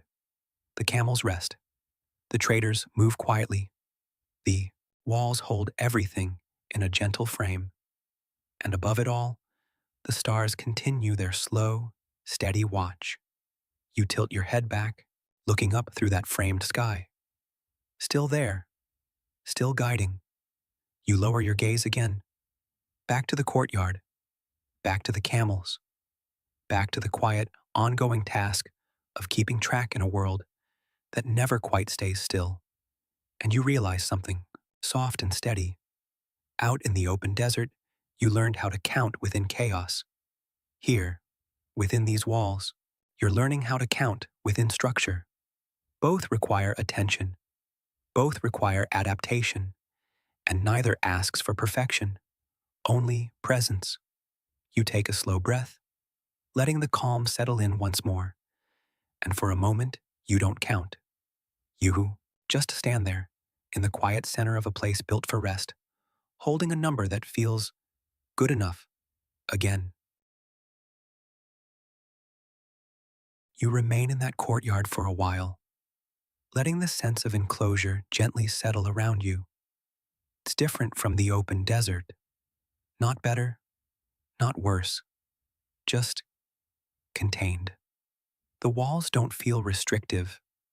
They feel like a pause, like someone drew a soft line around the night and said, "You can rest here for a bit." The camels seem to agree. Most of them have settled again, folding down with that familiar, slightly awkward grace. A few remain standing, shifting their weight slowly, as if deciding whether rest is worth the effort. One looks like it's been thinking about sitting down for several minutes now, and you silently root for it. You can do it, you think. It does not. Fair enough. You begin to walk again, Not with urgency, just with curiosity. The courtyard reveals small details the more you look. Bundles stacked in careful piles, water jars placed along the walls, a few low platforms where traders rest or sit, and then you notice something that shifts your attention entirely. A voice, soft, confident, giving instructions.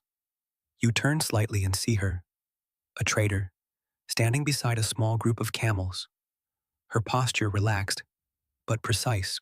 She's adjusting a rope, checking a load, and speaking quietly to another person nearby. There's nothing dramatic about her presence, and yet it stands out, because until now, you hadn't really noticed who was doing what.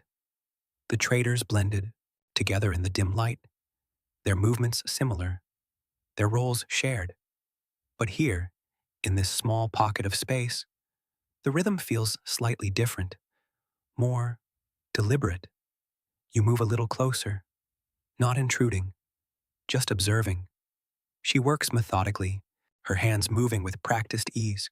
A knot is tightened, then adjusted, not because it was wrong, but because it could be better. A bundle is shifted slightly to balance the load more evenly. It's subtle, but intentional. You watch as she steps back, scanning the camels with a quiet focus that feels very familiar. She's counting. Of course she is. But her approach is different from what you've seen so far. She doesn't walk the entire line. She moves in short, efficient paths, checking specific points, confirming clusters rather than individual animals. It's strategic. You find yourself quietly impressed. Historically, while many records of Silk Road trade focus on male merchants, there is evidence that women also played active roles in a tijara, particularly in family-run caravans or regional trade networks.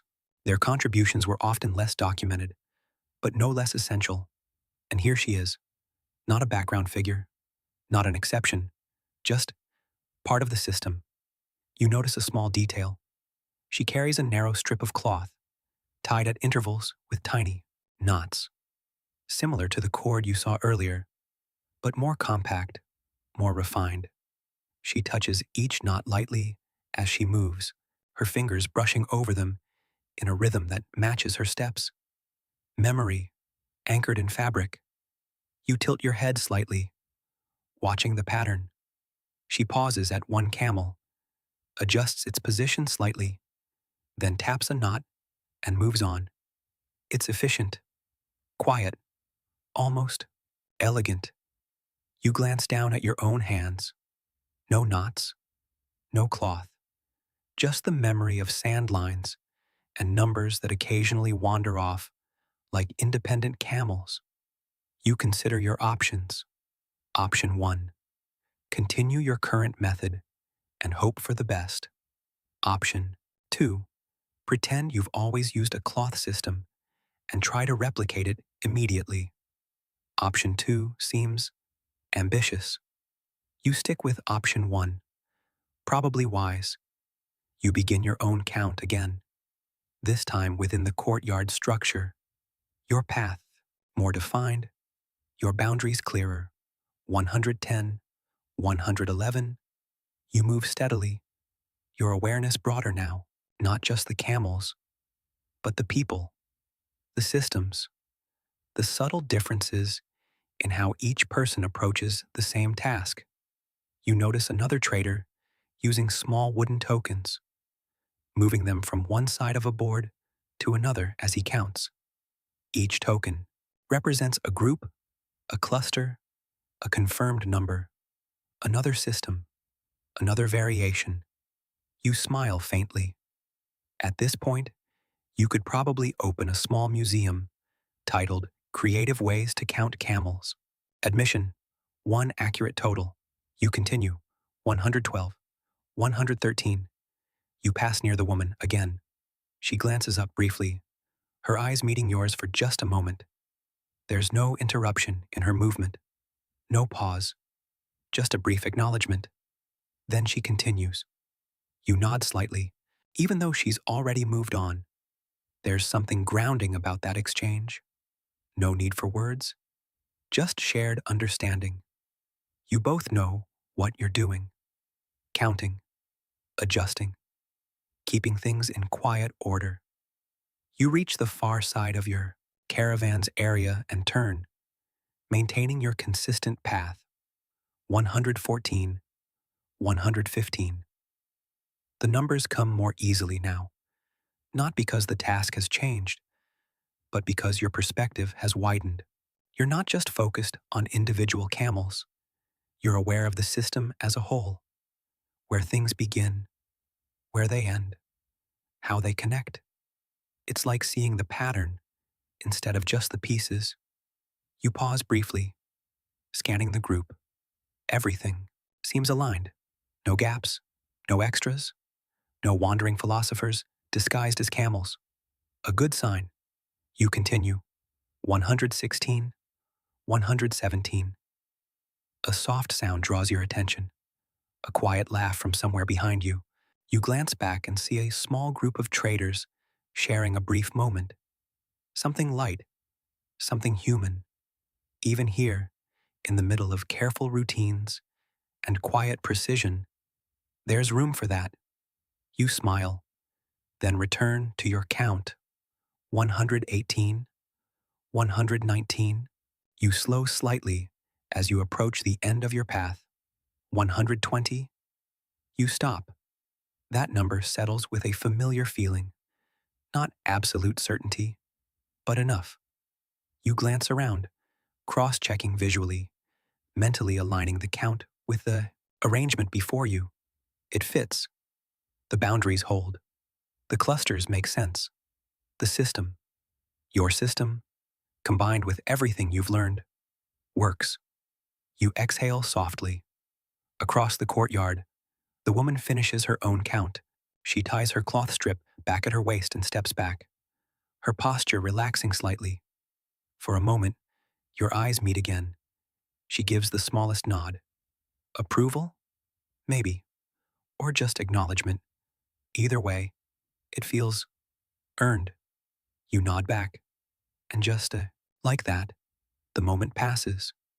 The courtyard returns to its quiet rhythm. The camels rest. The traders settle. The walls hold the night in a gentle frame. And you, standing there with your count, realize something steady and clear. There isn't one right way to keep track of things. There are many, each shaped by experience, each refined over time, each quietly effective. And sometimes, the best thing you can do is observe, adapt, and keep going, one number at a time, even if someone nearby is doing it slightly better than you, especially then, because that's how you learn, quietly, steadily, under the same sky. You let that quiet exchange fade naturally, like the last ripple on still water, and find yourself drifting once more through the courtyard, not aimlessly, but without urgency, the kind of movement where your body leads and your thoughts follow at a respectful distance. The air here carries a different texture now, not just cool desert wind, but something warmer, richer. Food, of course. Somewhere along the far wall, a small cooking space has come alive. Nothing elaborate, just a low fire, a few simple pots, and the unmistakable scent of spices gently waking up in the heat. You follow it, not because you're hungry exactly, but because curiosity seems to be your main occupation tonight. A trader kneels beside the pot, stirring slowly. The motion is steady, almost hypnotic, like everything else here. No rushing, no clattering, just a soft swirl. Pause, swirl again. You lean slightly closer. The scent deepens, something warm, slightly sweet, with an earthy base, maybe lentils, maybe grains, possibly something you wouldn't recognize, even if someone told you 3 times. Historically, food along the Silk Road was as diverse as the people traveling it. Simple, Portable meals were common: grains, dried fruits, preserved meats, and stews that could stretch across many servings. Nothing fancy, but nourishing enough to keep the journey going. You watch as the trader adds a pinch of spice, then another, each movement measured but unhurried. You realize something. This is counting too. Not numbers, but ingredients. Balance. Little more of this, a little less of that. You smile faintly. Apparently, everything tonight is about keeping track of something. The trader glances up and notices you. You count camels, he says, not asking. You nod. I try. He gestures toward the pot. This is easier. You look at the gently simmering mixture. Debatable, you think. You've burned instant noodles before. This feels advanced. He dips a small ladle into the pot and offers you a taste. You hesitate for half a second, mostly out of politeness, not suspicion. Then accept. It's warm, simple, comforting. The kind of flavor that doesn't demand attention, but quietly earns it. You nod. That's good. He smiles, satisfied, and returns to stirring. You step back slightly, letting the moment settle. Around you, a few others gather, each receiving a small portion, each eating slowly, without distraction. No one rushes through their meal. It's part of the rhythm, not a break from it. You find a place to sit again, your back lightly against the courtyard wall. The stone is cool, grounding. You take another small bite, letting the warmth spread gently, and then, almost without thinking, your eyes drift back to the camels.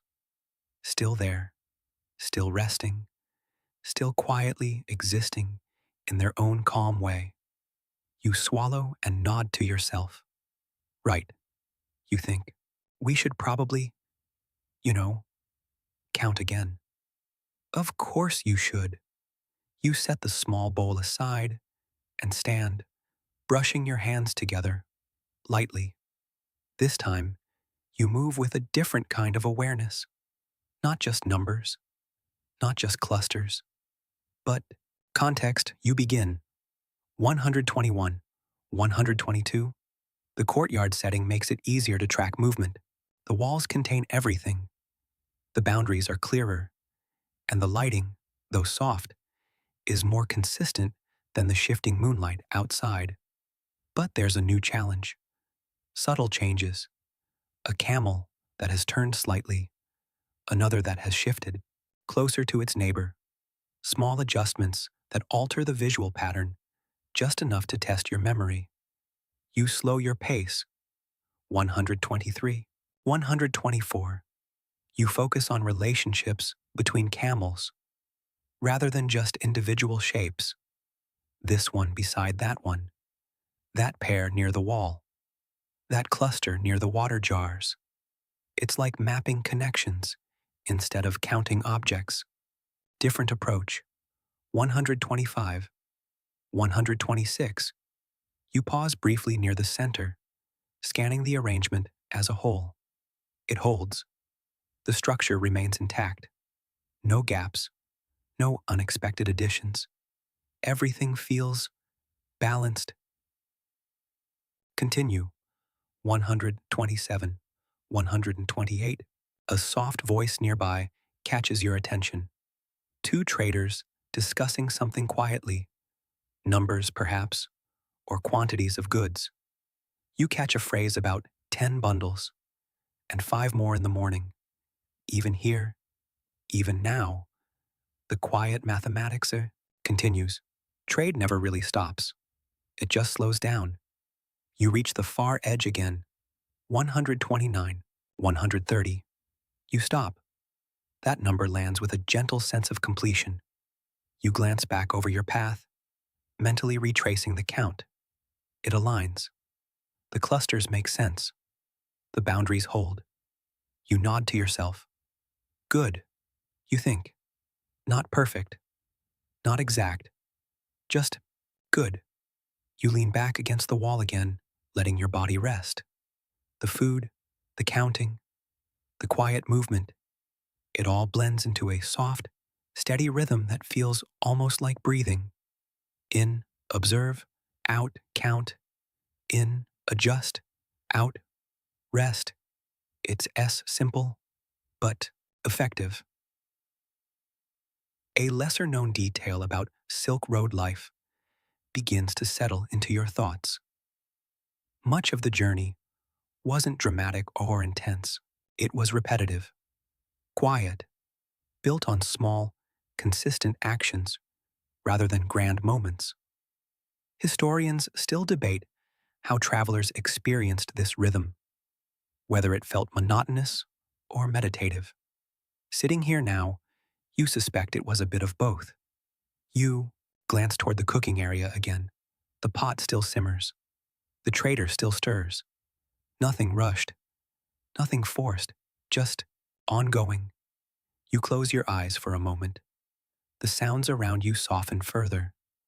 The faint clink of a bowl, the low murmur of voices, the occasional shift of a camel settling more comfortably into the sand. You feel your breathing slow, matching the pace of everything around you. It would be very easy to fall asleep here. Very easy. You open your eyes again, just to be sure you don't accidentally drift off mid-count. That would be less than ideal. Sorry. I lost track around 127 because I took a nap. A bold strategy. You smile faintly. Maybe later. For now, you're still part of the process. Still observing. Still keeping track. You glance up at the slice of sky visible above the courtyard. The stars remain steady, their quiet presence unchanged. You nod slightly. Still there. Good. You look back at the camels. Still there. Also good. You take a slow breath, letting the calm settle deeper, and you realize something gentle, something that feels almost like a quiet conclusion forming in the background. Counting isn't just about numbers, it's about connection, between things, between moments, between you and the world around you. Each number isn't isolated, it's part of a flow, a sequence that only makes sense when you stay present with it. You shift slightly, more comfortable now, your body settling into the cool support of the wall. The courtyard hums softly with life. The camels rest.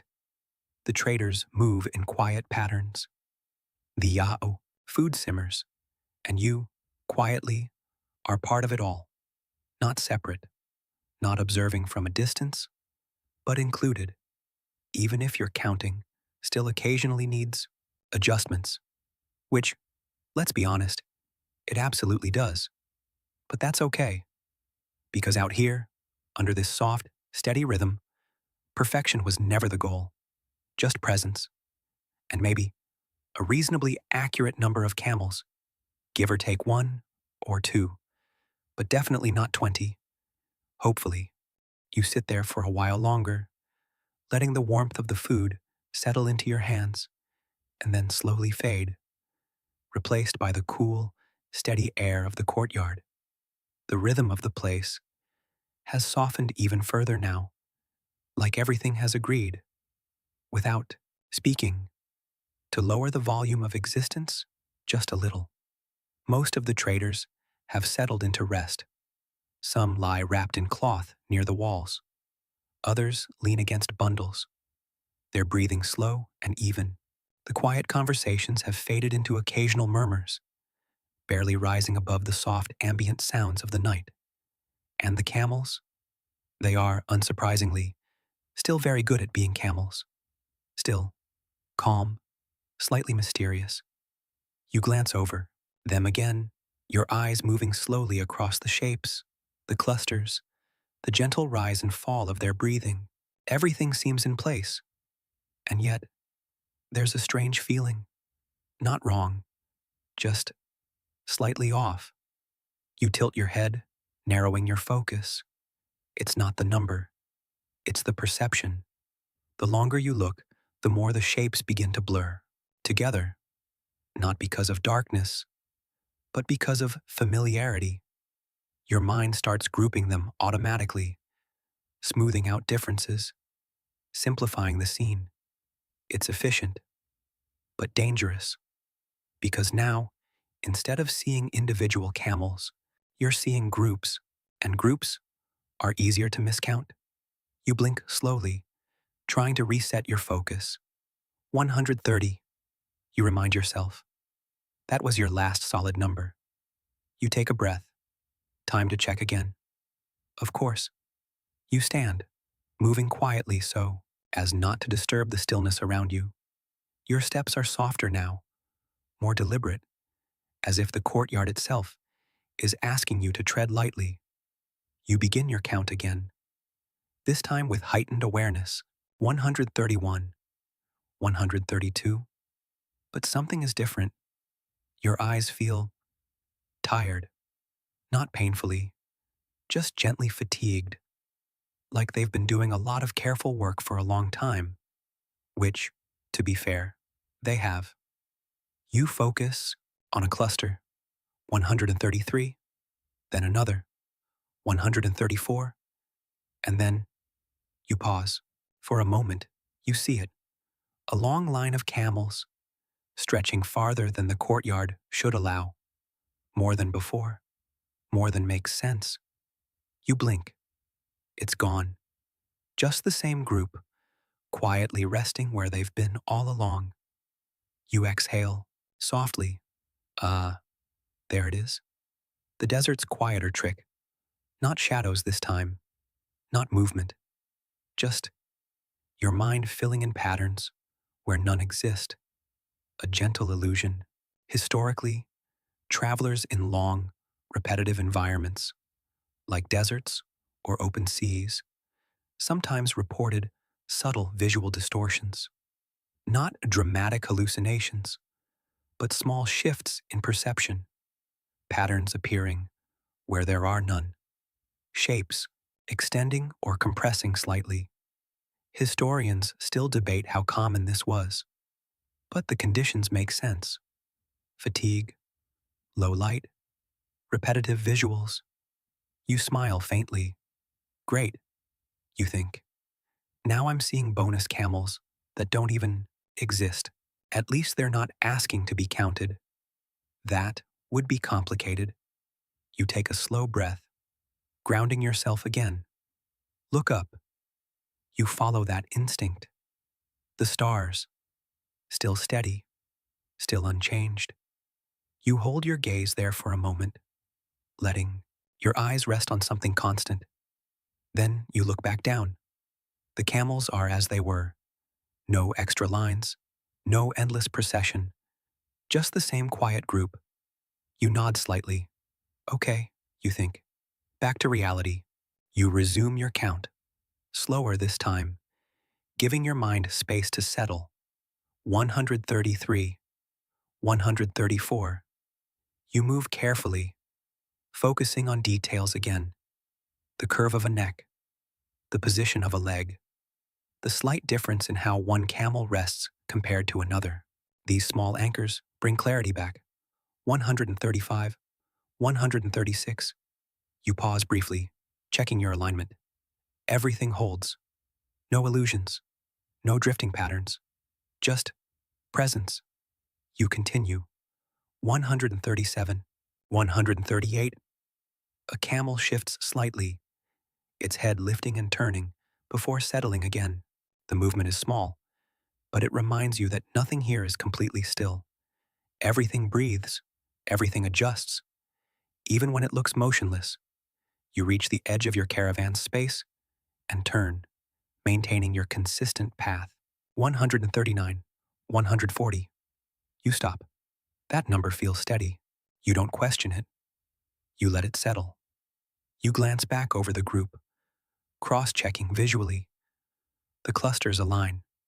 The spacing makes sense. No extra camels have quietly appeared to confuse you. A solid moment. You take it. You step back. again, leaning lightly against the wall. Your body feels heavier now, not in a burdensome way, but in that gentle, sleepy way where everything slows down just a little. Your eyelids blink more slowly. Your thoughts stretch out. You glance up at the sky again. Still there? Still steady? Good. You look back down. Still there? Also good. You let out a soft breath, almost a sigh, and then, just for a moment, you let your eyes close. Not fully, just halfway. The sounds of the courtyard soften further. The faint clink of something being set down. The quiet exhale of a resting camel. The distant whisper of wind beyond the walls. It all blends together into a kind of gentle background hum. You open your eyes again, just enough to stay present. You're still here, still part of it, still counting in a way. Even if the numbers have paused, you think back to that brief illusion, the endless line of camels that wasn't really there. It doesn't feel alarming, just interesting, a reminder. That perception isn't always reliable, that sometimes your mind tries to simplify things a little too much, or expand them, or rearrange them entirely. And your job isn't to fight that, it's to notice, to gently return to what's real, to count again if needed. You smile faintly. Even imaginary camels don't count. You think.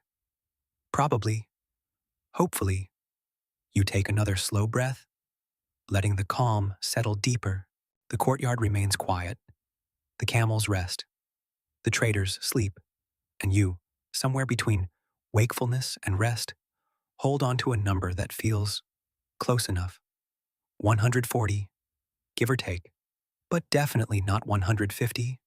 That would be suspicious. You nod slightly to yourself, and for a moment, you don't feel the need to check again. Not because you're certain, but because you're at ease. And out here, in this quiet, softly shifting world, that feels just as important, maybe more. You rest there for a while, leaning gently against the cool wall, letting that quiet sense of close enough settle deeper into you. The courtyard has softened into near complete stillness now, the kind where even the smallest sound feels like it belongs exactly where it is.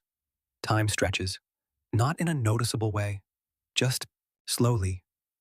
At some point, without any clear signal, the darkness begins to shift. Not dramatically, no sudden sunrise, no sharp line of light, just a subtle thinning. The sky above the courtyard lightens by the smallest degree, turning from deep black to something slightly softer, like a breath being drawn in before the day begins. You notice it without really thinking. Dawn is coming. The stars, still steady, begin to fade just a little, not disappearing, just stepping back, as if making room. You straighten slightly, your body responding before your mind fully catches up. Around you, the caravan begins to stir, not all at once. One trader shifts, adjusting their position. Another sits up slowly, rubbing their hands together. A camel lifts its head, blinking in, that slow, deliberate way that suggests it has no intention of rushing into the day. The rhythm returns, but softer than before, like everything is waking up carefully, not wanting to disturb the calm too quickly. You take a slow breath, feeling the cool air fill your lungs. It's different now, fresher, carrying a faint hint of something new. You glance up at the sky again. The stars are still visible, but fading, their steady presence giving way to something else. And you realize something quietly important. Your anchor is changing. Night is ending. The stars, your steady guide, are slowly stepping aside, and soon you'll have to rely on something else. You nod slightly. That's fine, you think. You've adapted before. You'll adapt again. You push yourself gently away from the wall and stand, your movements unhurried. The ground beneath your feet feels firmer now, your body more awake, though still wrapped in that soft, lingering calm. You glance toward the camels. They're beginning to rise, one by one, unfolding themselves from the sand with that familiar, slightly awkward grace. It's almost comforting now, watching the process. Front legs, back legs, a pause, a stretch, a soft exhale.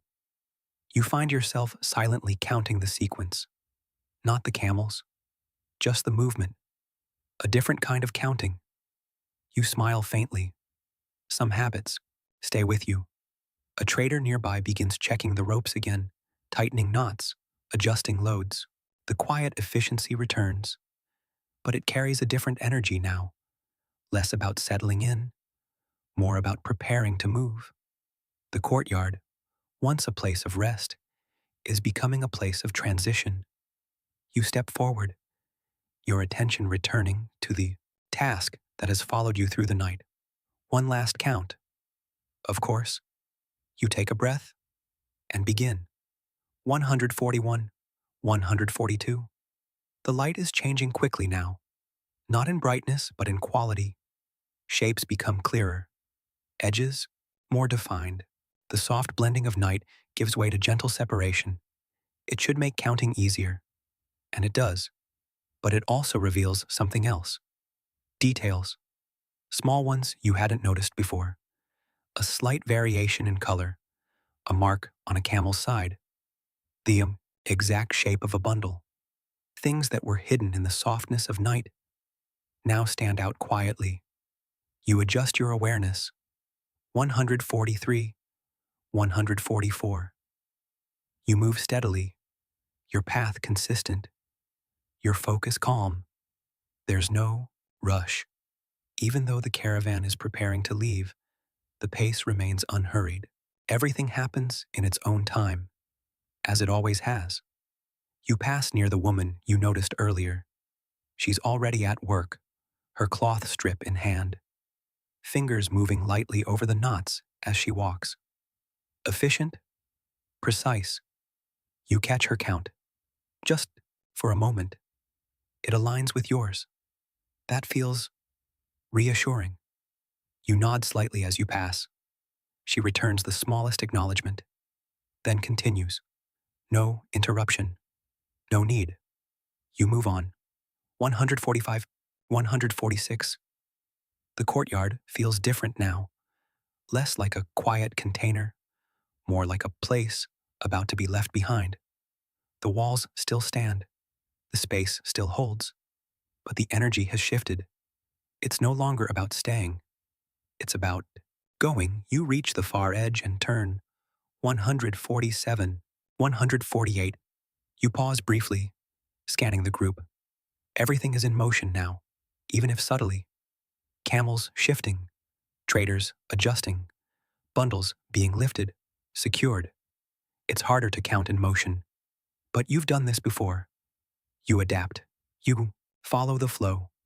149, 150. You stop. That number lands with a quiet certainty, more than before.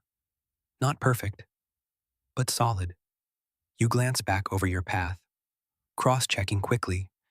The clusters align, the boundaries hold. No extras, no gaps.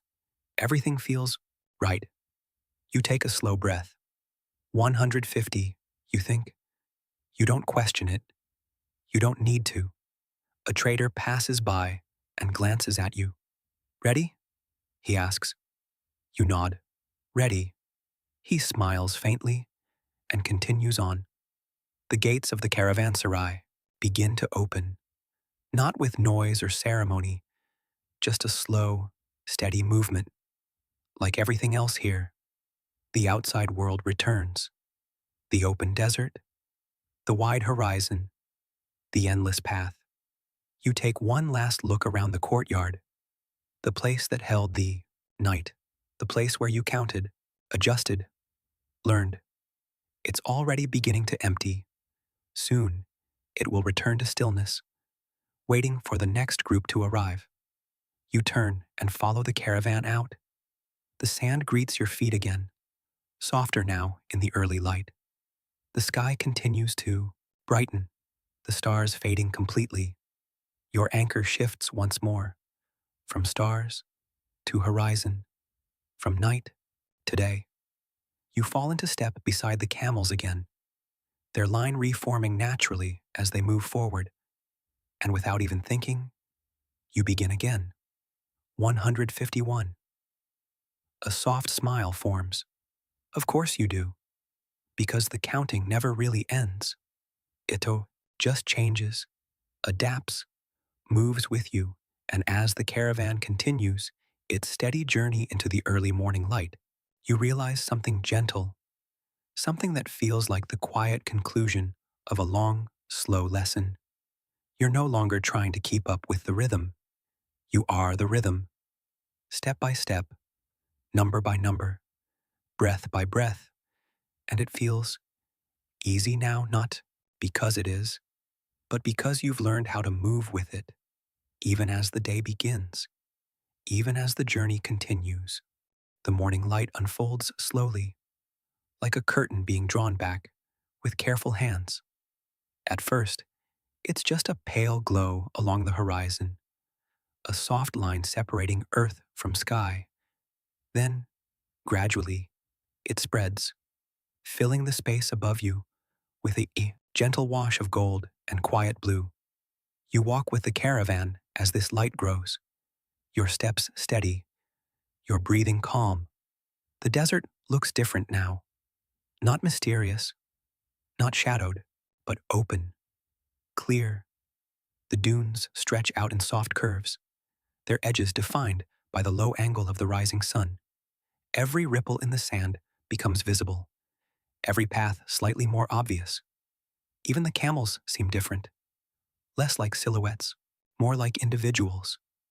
You can see their features more clearly now, the way one tilts its head slightly as it walks, the slow rhythm of another's steps, the subtle variations in color and texture.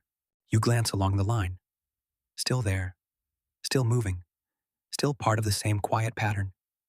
You take a breath and, almost instinctively, continue. 152, 153.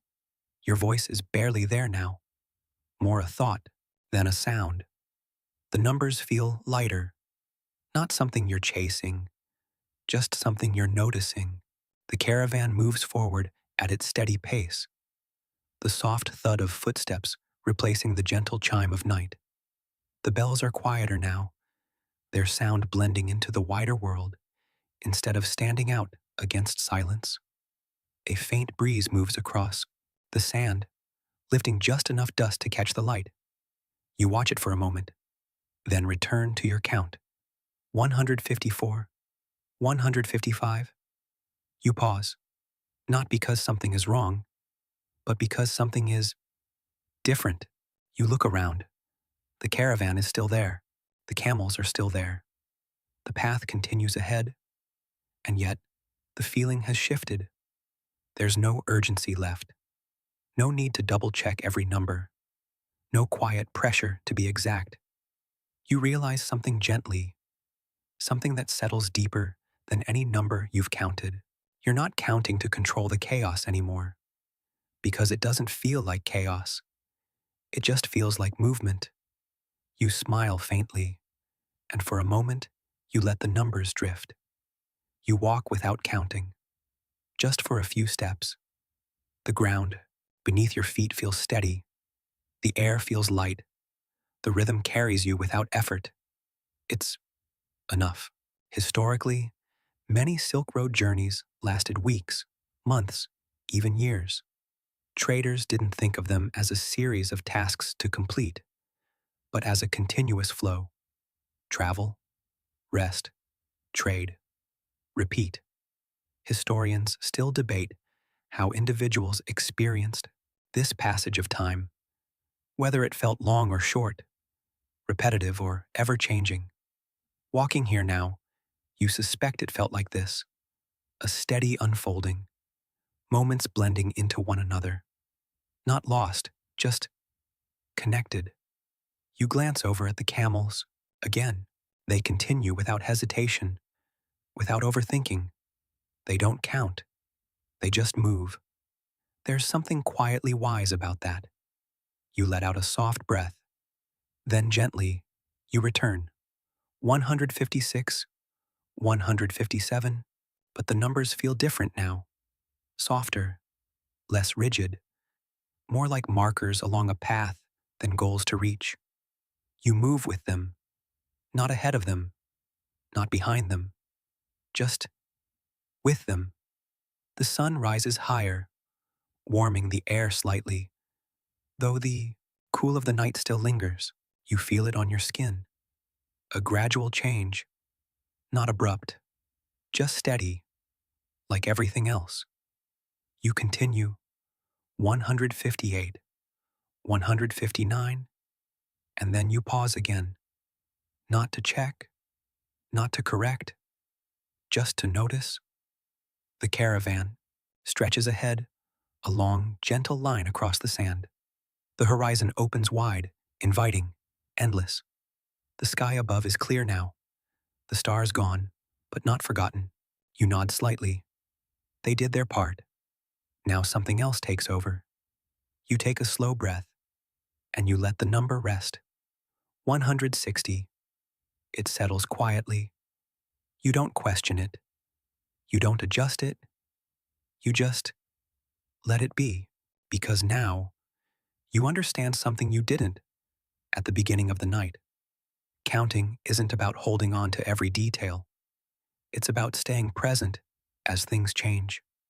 It's about noticing, adapting, letting go when needed, and continuing, always continuing. You walk a little further, your steps slow, your awareness wide. The sounds of the caravan blend into the morning. The soft footsteps, the occasional call, the gentle shifting of loads. Nothing stands out. Everything belongs. You feel your body relax even more. The last traces of tension fading. Your shoulders soften. Your breath deepens. Your thoughts slow. And the numbers, they begin to fade, not disappear, just drift into the background. You don't need them as much now. You've learned what they were trying to teach you. You take another step, and another. The sun continues to rise, the desert waking fully now. But you begin to settle, not into sleep exactly, but into something close, a calm space where everything feels steady, where nothing demands your attention. You let your eyes soften, your gaze unfocused. The shapes blur gently, the sounds quiet, the rhythm continues without you needing to guide it. And you realize, softly, almost like a whisper in your own mind, you don't have to keep counting. The caravan will keep moving. The camels will stay together. The world will continue its quiet, steady rhythm. With or without your numbers, you take a slow, deep breath and let it out gently. The warmth of the morning, the memory of the stars, the soft movement of the caravan, it all blends together, fading, softening, becoming lighter. You walk a little more, or maybe you're just imagining it now. It doesn't matter. Everything feels distant, calm, safe. You let the last number drift away, like a footprint in sand, slowly being smoothed by the wind. Nothing to hold on to, nothing to track, just the quiet sense of being here. And then, even that begins to fade. Your breathing slows, your body rests. The journey continues somewhere beyond your awareness, soft, steady, endless, and you, gently, peacefully, let go.